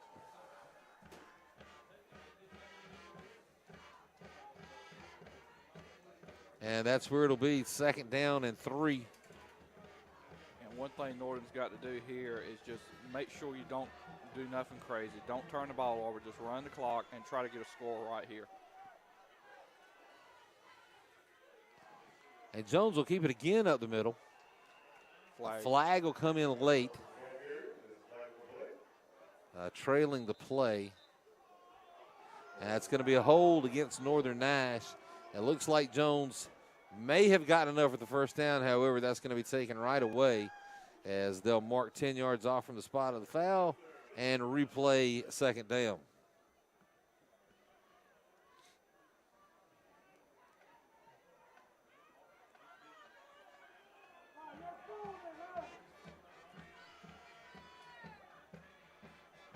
So that will now bring up 2nd down and about 12.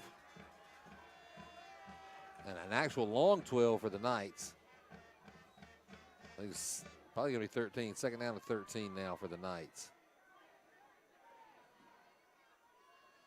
Jones will keep it himself again as he explodes on some yardage after contact. He'll make it across the 40, out close to the 45, marked down at about the 44, and that's enough for a first down as Keno Jones is taking this team on his back, both on offense and defense, trying to get Northern Nash back in the game.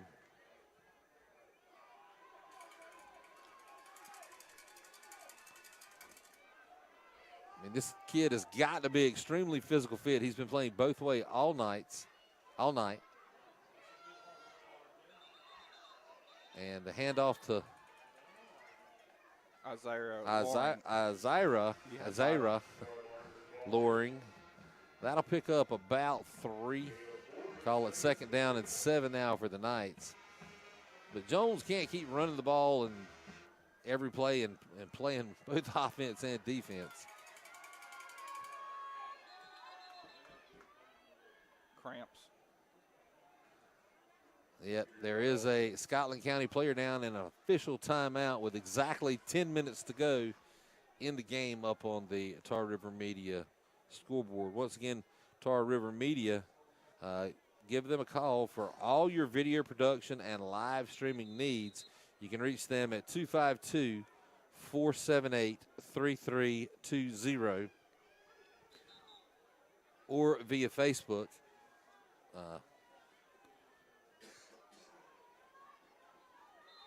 Or YouTube, tarrivermedia.com.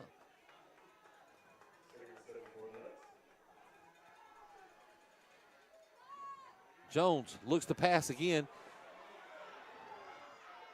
Nearly intercepted again through the hands of the defender. It's going to bring up third down and 7.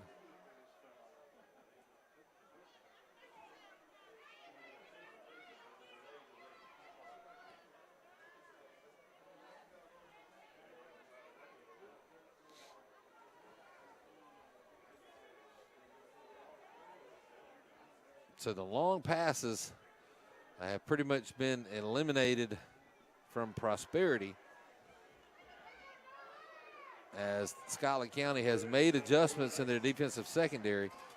So Coach Ferris is going to have to find another way, and there's Keanu Jones again with a run out into Scotland territory down to about the 45-yard line. They're going to mark him down at the 44, and that's going to be enough for another first down.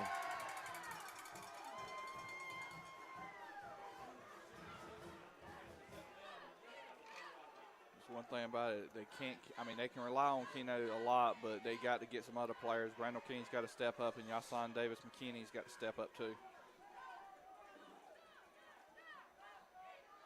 Jones again around the right side. He'll take it down close to the 35. They're going to mark him down at the 36-yard line. So a gain of about 8 on the play is going to bring up second down and 2.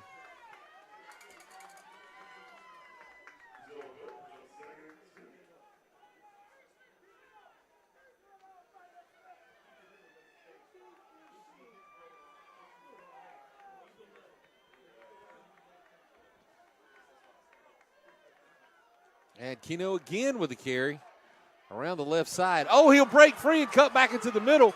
Room to run. Finally is brought down to the 10-yard line. A huge run as he took a lot of punishment, but he sure did dish a lot of punishment out to the guys that were trying to hit him. And it looks like it's going to be first and goal for the Knights.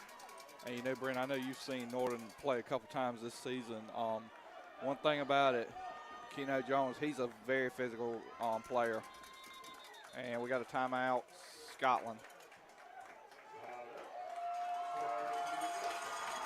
And it looks like Scotland County is going to call their second timeout of the half. So they'll have one timeout remaining. As a big play by Keno Jones has put the Knights back in contention. Once again, tonight's game sponsored by Christmas Lights on the Farm in Middlesex, located at the intersection of NC 231 and NC 222. They are the perfect family outing for an old-time country Christmas. I'm stuttering now. They feature a hayride with hundreds of displays and millions of lights. even Santa himself. They have an old country store with all the candies and treats being sold in the store. And you can also roast some marshmallows over the open fire pit there in the middle of the grounds. And they're open every Tuesday through Sunday, starting the day after Thanksgiving through December the 23rd. You can get more information at ChristmasLightsOnTheFarm.com. Jones again with the carry. He'll look around the right end and untouched. Keno Jones takes it into the end zone. Woo! Wow. Keno Jones drive. Keno Jones, the celebratory jump and fall. He has got to be demolished and tired. This kid's got to have a break because he has definitely taken the Knights on his shoulders as he has now pulled Northern to within one as Bryson Jenkins is on to try and tie things up.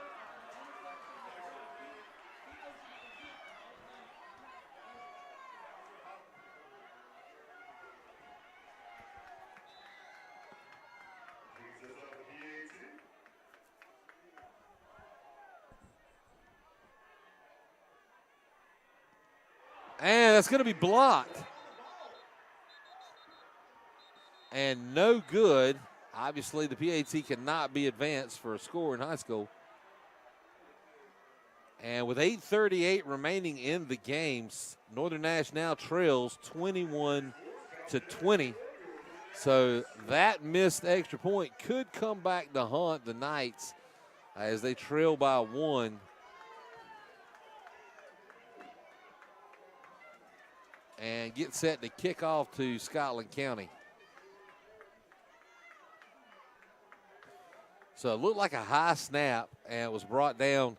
Not a lot of protection. The defense was all over Jenkins before he could even get the ball hardly kicked at all. So that I don't think that kick had a chance. No, it didn't.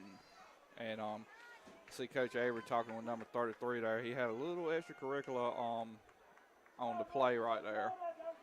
Just saying, hey, keep your head in the game. We still got a game, still got 8 minutes left. And, of course, we saw at the end of the first half how quick Scotland County put 3 scores on the board. I mean, those fortunes could turn towards the Knights. So you're right. They got to keep their head in the game. A high kick towards the sideline. It'll be fielded just inside the 20 by Primus. He'll return it back out beyond the 35 mark, finally taken down at about the 38-yard line of Scotland County.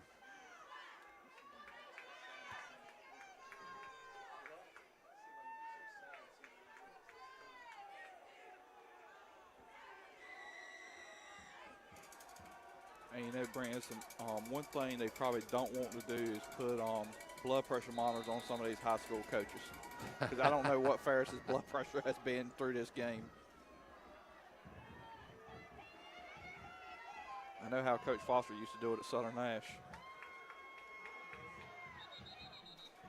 And it looks like the play is going to be blown dead as a flag will come flying in. And it's going to be a false start against the offense. So that'll tack 5 yards on and repeat first down. Now 1st and 15 for the Scots. You know, oddly enough, that's a penalty that we've seen a lot all year long is the offsides and the encroachments. That has not happened very much tonight. No, it hasn't. There really ain't been many flags at all. There really has been very few flags thrown tonight. The ones that have been thrown have been very impactful. Yep. But not a lot have been thrown. Nicholson again on the carry. He'll look to the right side as he'll slip right off tackle. And it looks like he'll come up just shy of the original line of scrimmage. It'll make it 2nd down and 11 for the Scots.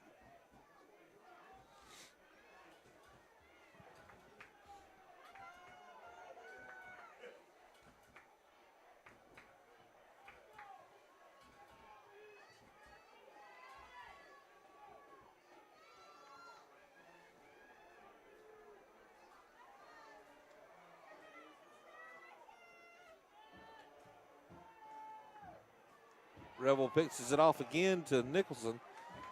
Will slip out to about the 40. It's going to bring up 3rd down and about 8 now for the Scots. So a big defensive stand here for the Knights, if they're going to get a chance to get this ball back, they can hold them right here inside their own territory. Get the ball, should be able to get the ball back with some pretty decent field position. 7:31 remaining up on the game clock, or the Tar River Media scoreboard.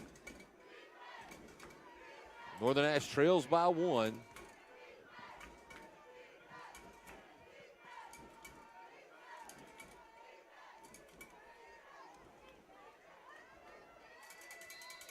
And a lot of personnel changes for both teams suddenly. That may be the first time, other than an extra point, I've seen Keno Jones step to the sidelines. And timeout is going to be called by Northern Nash, their first of the second half. And Coach Ferris is going to want to talk this over, as once again, this could be one of the biggest plays of the game if Northern Nash can get a stop here with 7:24 remaining in the game.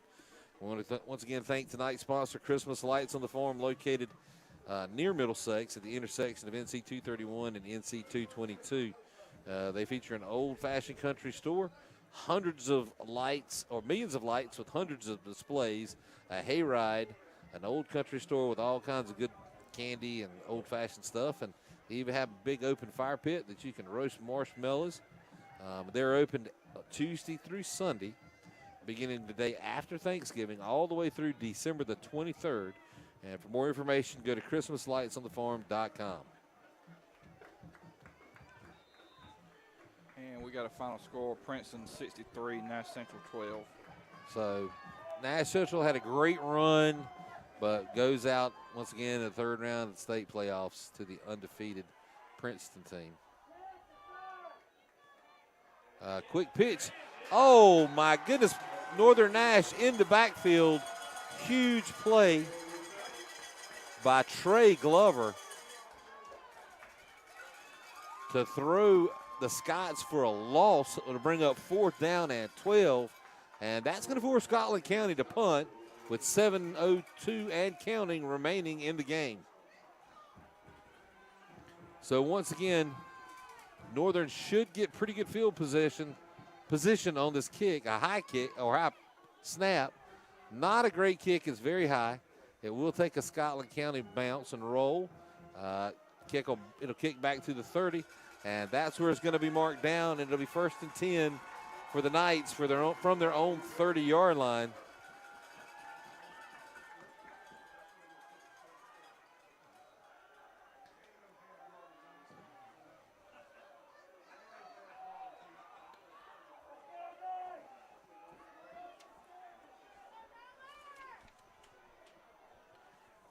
So the junior quarterback, Keno Jones, once again steps on the field with his full complement to try to get the Knights back in the lead.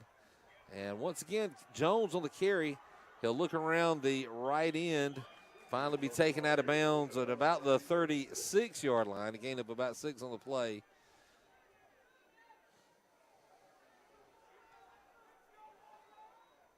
They're going to give him 5. That'll bring up 2nd down and 5. Of course, the official on this side is standing on the 36. Now they've moved it. It'll be 2nd down and 4. With 6:36 remaining in the game.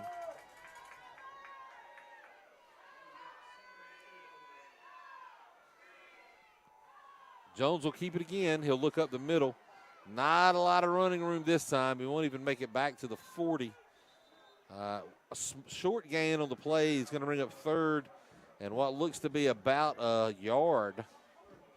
So possibly even less than a yard. Very manageable now for the Knights. And Jones comes up limp, and that kid is going to refuse to come out of the game. Yeah, he's not coming out. That is monster heart on the part of the junior quarterback.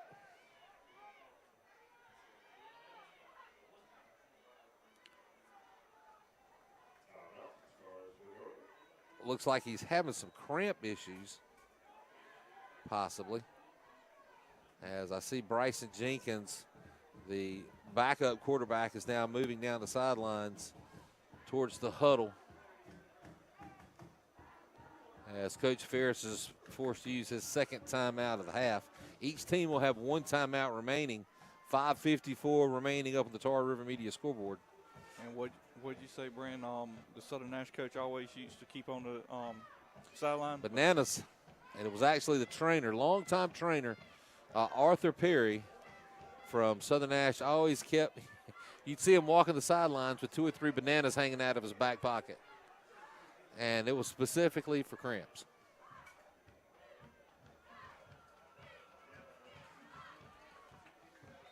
Jones will stay in the game. It's 3rd down and short. And he'll keep this and punch it out across the 40. That should be enough for a 1st down.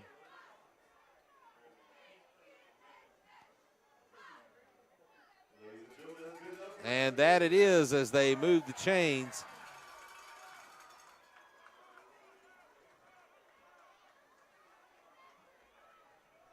And it's 1st and 10 for Northern Nash from their own 41-yard line.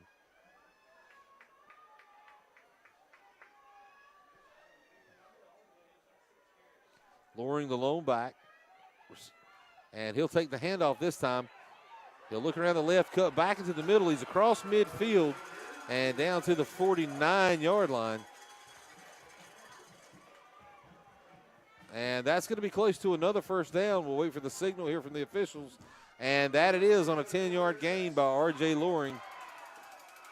And Northern Nash is on the move. No huddle here.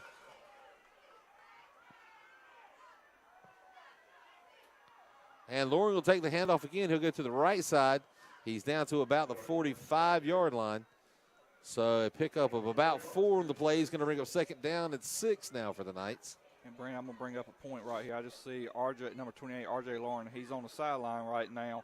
I think Coach Ferris is wanting to give him some rest to try to keep him fresh for the end of the game. It's his brother, number 24. That is my fault. I was calling R.J.'s name. Jones will keep it this time. He'll look back to the middle. He's down close to the 35-yard line. We'll call it the 36. And that's going to move the sticks again for the Knights as they keep the ground and pound offense going and move closer and closer to the end zone.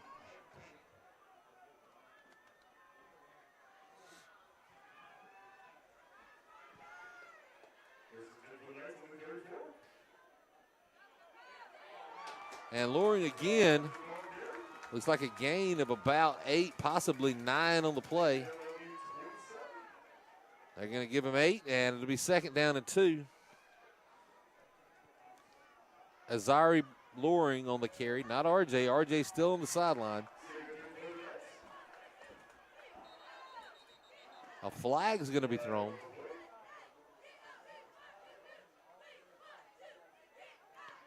It looks like the officials are going to come out and talk. We'll see what the call is. It's encroachment against the defense, and that's going to move the sticks again on an automatic 1st down with the 5-yard penalty. And it's going to be 1st and 10 Knights from their own 20, from the Scotland County 23-yard line.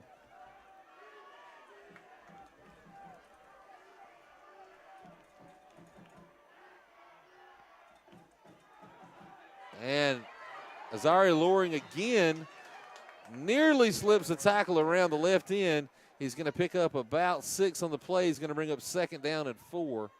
And the Scotland defender was giving him a shirt tail tackle. I mean, he was holding on for dear life. That's all he had. And I can tell you, if it wasn't for a handful of shirt, that could have been 6 on the board. Yeah, it could have been. Jones will keep it this time. He's hit hard at the line of scrimmage, but just his sheer size picks up yardage as he falls forward out across the 15 as Northern Nash is now in the red zone. And it's going to bring up 3rd down, and we'll call it a long 2 for the Knights.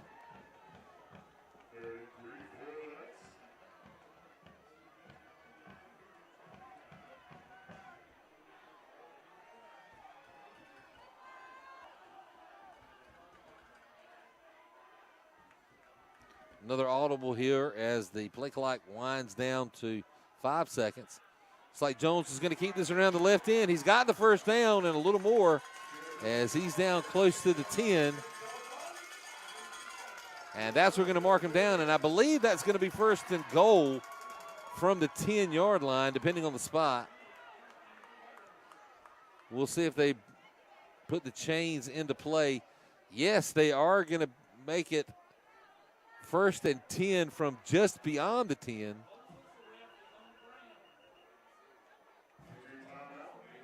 So it looks like Jones, the cramps have got him now. He is down. And, of course, by rule, he will have to check out at least for one play. This is going to be an official timeout.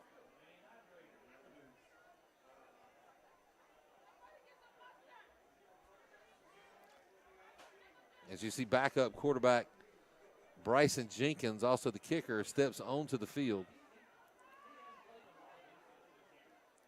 And one thing about it, Keno Jones has played both offense and defense tonight.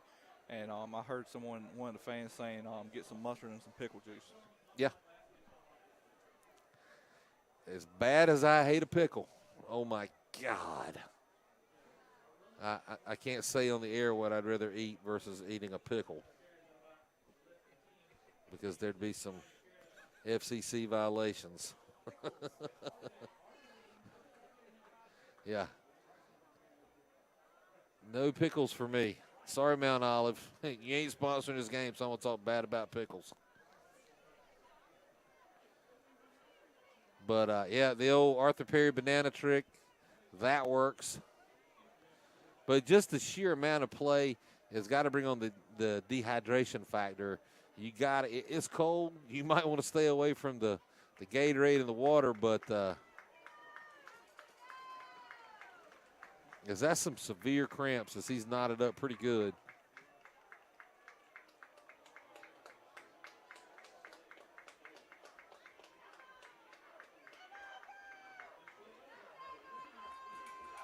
As they'll help Keno off the field.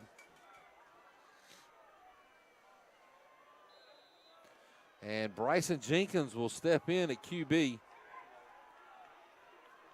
And it is going to be first and goal from the 10-yard line. And this will be handed off again to Loring. He'll be hit hard at about the 9, they'll call it the 8. Looks like they're going to mark him down at the 8-yard line.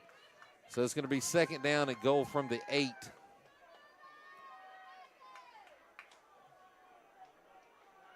And, of course, kind of some other things. If you see, Northern has had to go to the huddle. With Keno out of the game, it really changes that offensive look as the coaches are having to call the plays in. Jenkins is having to run to the sideline and run a huddle. And it'll be Loring again up the middle. And we're waiting for the signal. Yes, touchdown! Northern Nash has taken the lead as Bryson Jenkins steps in with a nice handoff to Azaria Loring.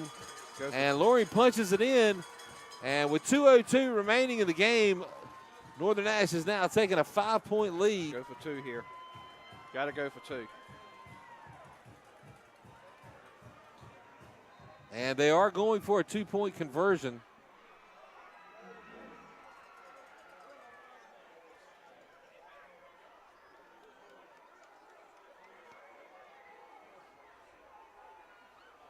As you see the 2 defensive linemen step in at fullback. And Loring from the tailback position will take it. And they're going to say he's short. The 2-point conversion is no good.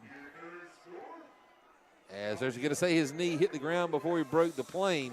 So that'll lead the score 26-21 with 2:02 remaining in the game up on the Tar River Media scoreboard.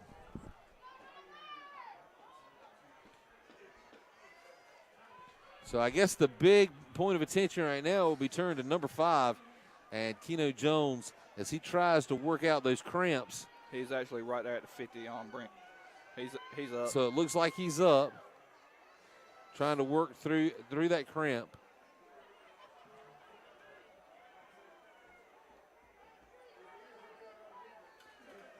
I do happen to know probably the area's best physical therapist is in is in the stadium. That would be Kelly Jenkins. Of course, her son stepped in to play quarterback, so I don't know if she would prefer to get Keno back out there. Yeah. Keno has played a hell of a football game. Yes, he has. And an onside kick. Nice cover. And Keno Jones is stepping out on the field, and that was number 43. Jordan Johnson on the cover.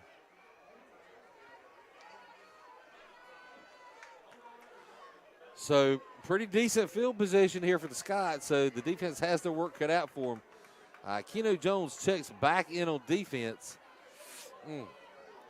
That's a tough call right there, as it looks like the Scots are going to send 3 receivers to the right, 1 to the left. The lone tailback in Nicholson, and he'll get a quick pitch. He'll be hit behind the line of scrimmage on a big play by that defensive line. And that once again, that's going to be Trey Glover on the stop. He has come up big off that defensive line, actually from the linebacker position, and keeping that run game in the backfield. So a loss of about a yard on the play is going to bring up 2nd down and 11. And one of Northern Nash's assistant principals trying to get the crowd going here. Scotland's trying to change the play. So they'll look at some motion.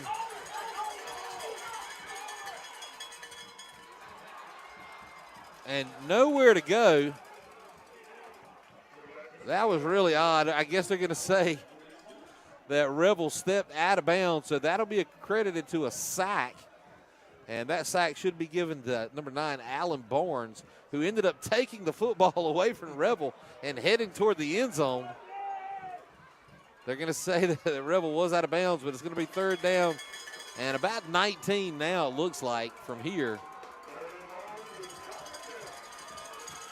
So defense coming up huge right now for the Knights. They need one more big play to force that punt. And Rebel's going to look to pass. Can't find an open man. Finally gets one. And a big completion for Rebel as he finds Caden Graves open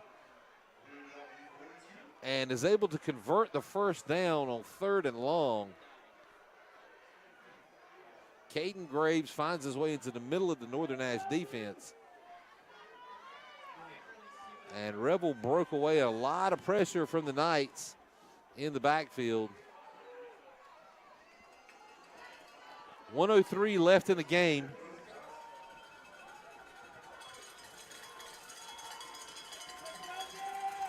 So Scotland County really needs a score here,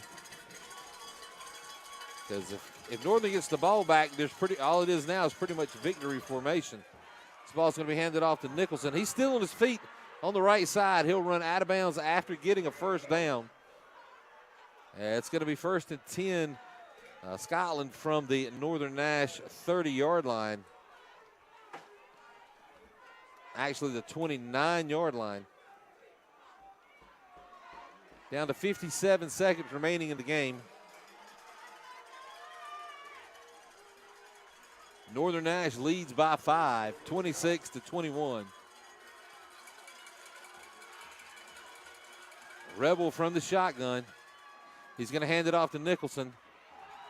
He's going to break free around the right side, and he's going to be pushed out of bounds. Looks like he's going to make it inside the 10 down to about the 5-yard line.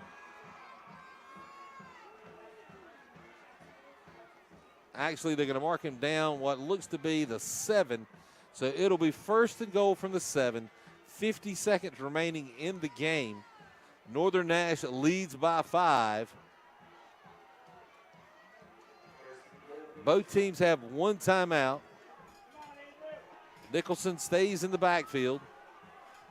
No receivers this time. It's obvious this is going to be a straight-up run play.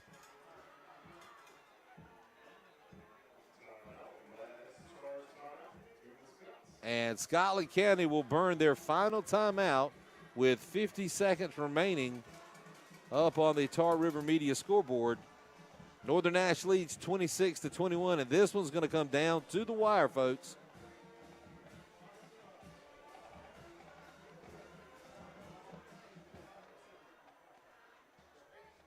And once again, we want to thank tonight's sponsor, Christmas Lights on the Farm, located near Middlesex at the intersection of NC 231 and NC 222. Christmas Lights on the Farm is the perfect family outing for an old-time country Christmas lighting display featuring a hayride with hundreds of displays and millions of lights and Santa himself in the old country store.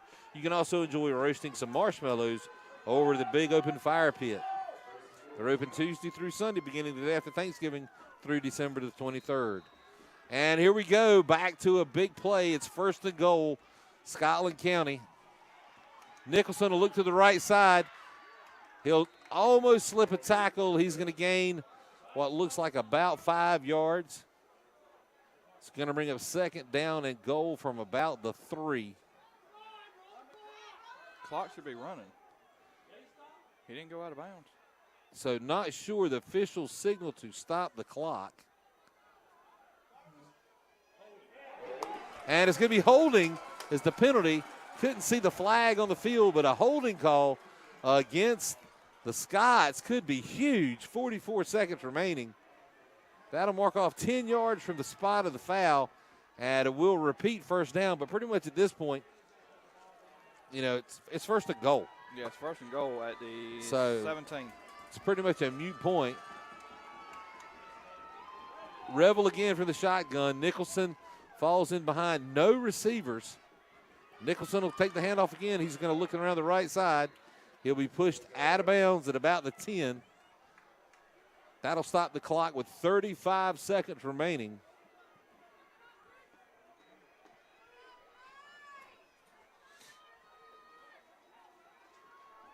It's going to be a 2nd down and goal from about the 11-yard line.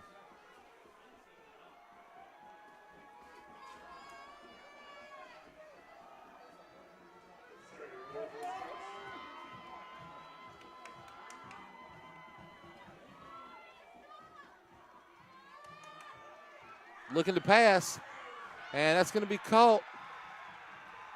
And it's going to be a touchdown, Scotland County, with 29 seconds remaining on the clock. That pass was completed. I didn't pick up that number. I thought I saw a 29. I think it was 29. I do not have a 29 on the roster. So from out of nowhere,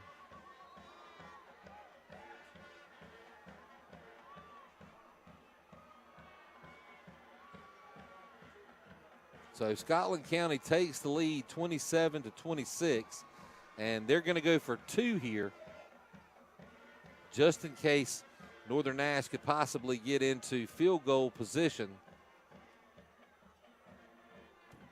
So Revel back in, Nicholson in the backfield. Nicholson will take the carry, and he'll step right in for the 2-point conversion. And so the Scotland County Fighting Scots now lead the Knights 29-26 with 29 seconds remaining up on the Tar River Media scoreboard, and that's in the game. So 1 timeout left for the Knights.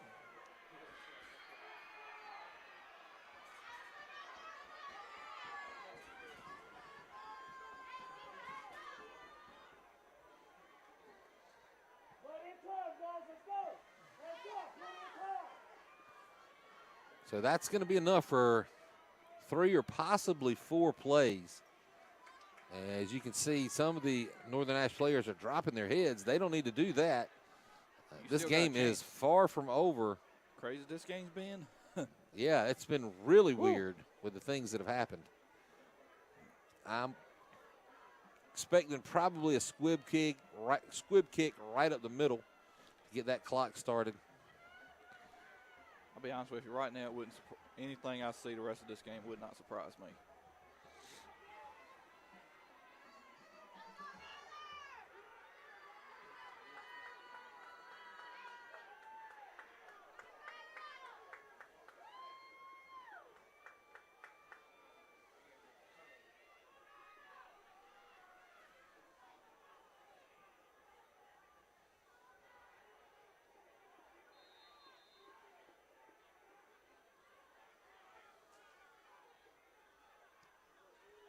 And it's a high pooch kick towards the sidelines. And honestly, that is not the kick that I would have wanted if I was the Scotland County coach. I mean, no time goes off the clock. It's out of bounds. You're going to give Northern Nash the ball on their own 35-yard line. It's going to be 1st and 10. 29 seconds left to go, 65 yards to get touchdown. This is like, I know we're in November, but it feels like March Madness.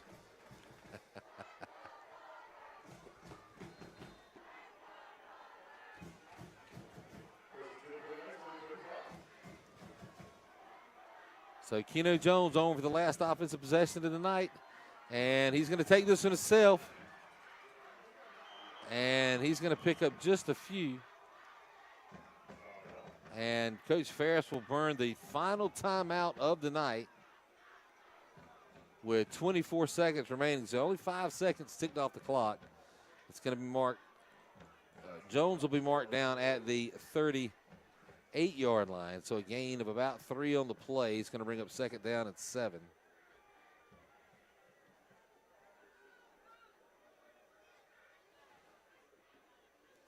Not really sure how they started on the 36-yard line after the kickoff out of bounds. I don't either. That actually extends the 1st down marker. That's not right. No, it's not.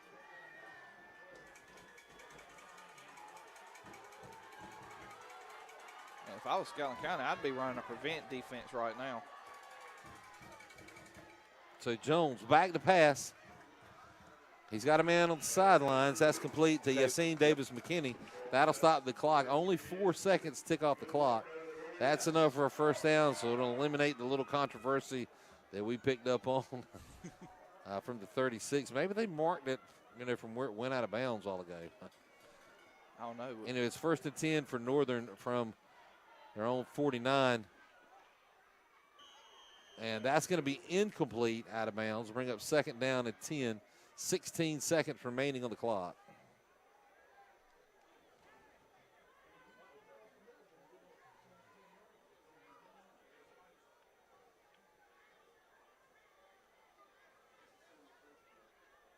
Still a long ways to go to get into Jenkins' range.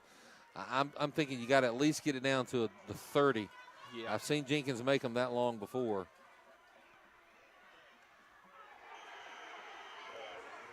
And incomplete. No flag on the play as there was instantaneous contact. That's going to bring up 3rd and 10. 13 seconds remaining on the clock.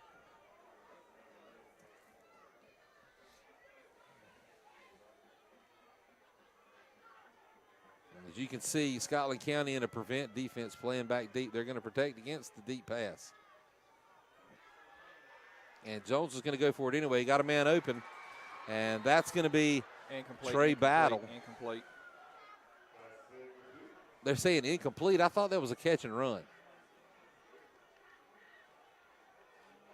I thought he had the football. I thought he did too, but.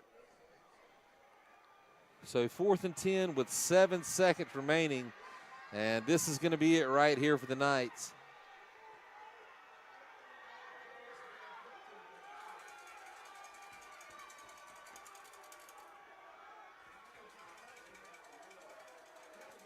As they trail 29-26.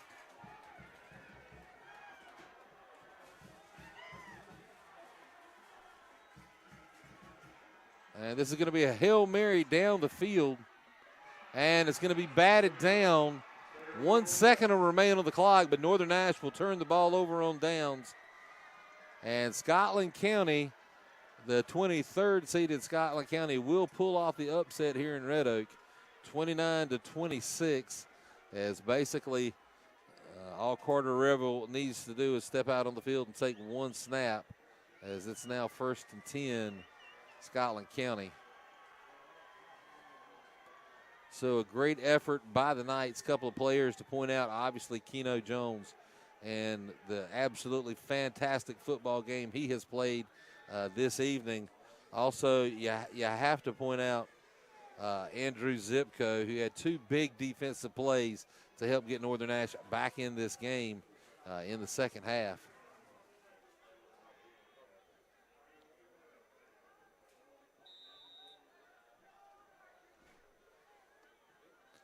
And as Carter Revel takes the knee, the clock will expire, and Scotland County will move on to the fourth round of the playoffs, where they'll face the winner of the J.H. Rose 71st game. And the Northern Nash season will come to an end on a great run. Conference champions, undefeated in the conference, 11-1 overall, now 11-2. So nothing to be ashamed of. Keep your heads up high. The Northern Nash Knights on a fantastic season under the leadership of Coach Ferris. And the good news is Keno Jones, he'll be back. And it looks like in the fourth quarter, Rose is leading 71st, 20-14. So we'll, like I said, Scotland County will face whoever comes out on top of that. Well, we'd also like to sign off and thank our sponsor, Christmas Lights on the Farm, as well as Tar River Media for sponsoring this tonight's scoreboard. And want to remind everybody, this will be it for the Tar River Sports Network as far as football season goes. We will be back live for the basketball season. We will be available to cover all of the various county schools in Nash County. If you are interested in a sponsorship opportunity to sponsor, to make sure that you see your local team live on the Tar River Sports Network live stream, you can contact us at 252-478-3320 or online at southernnashnews.com. And we will be available.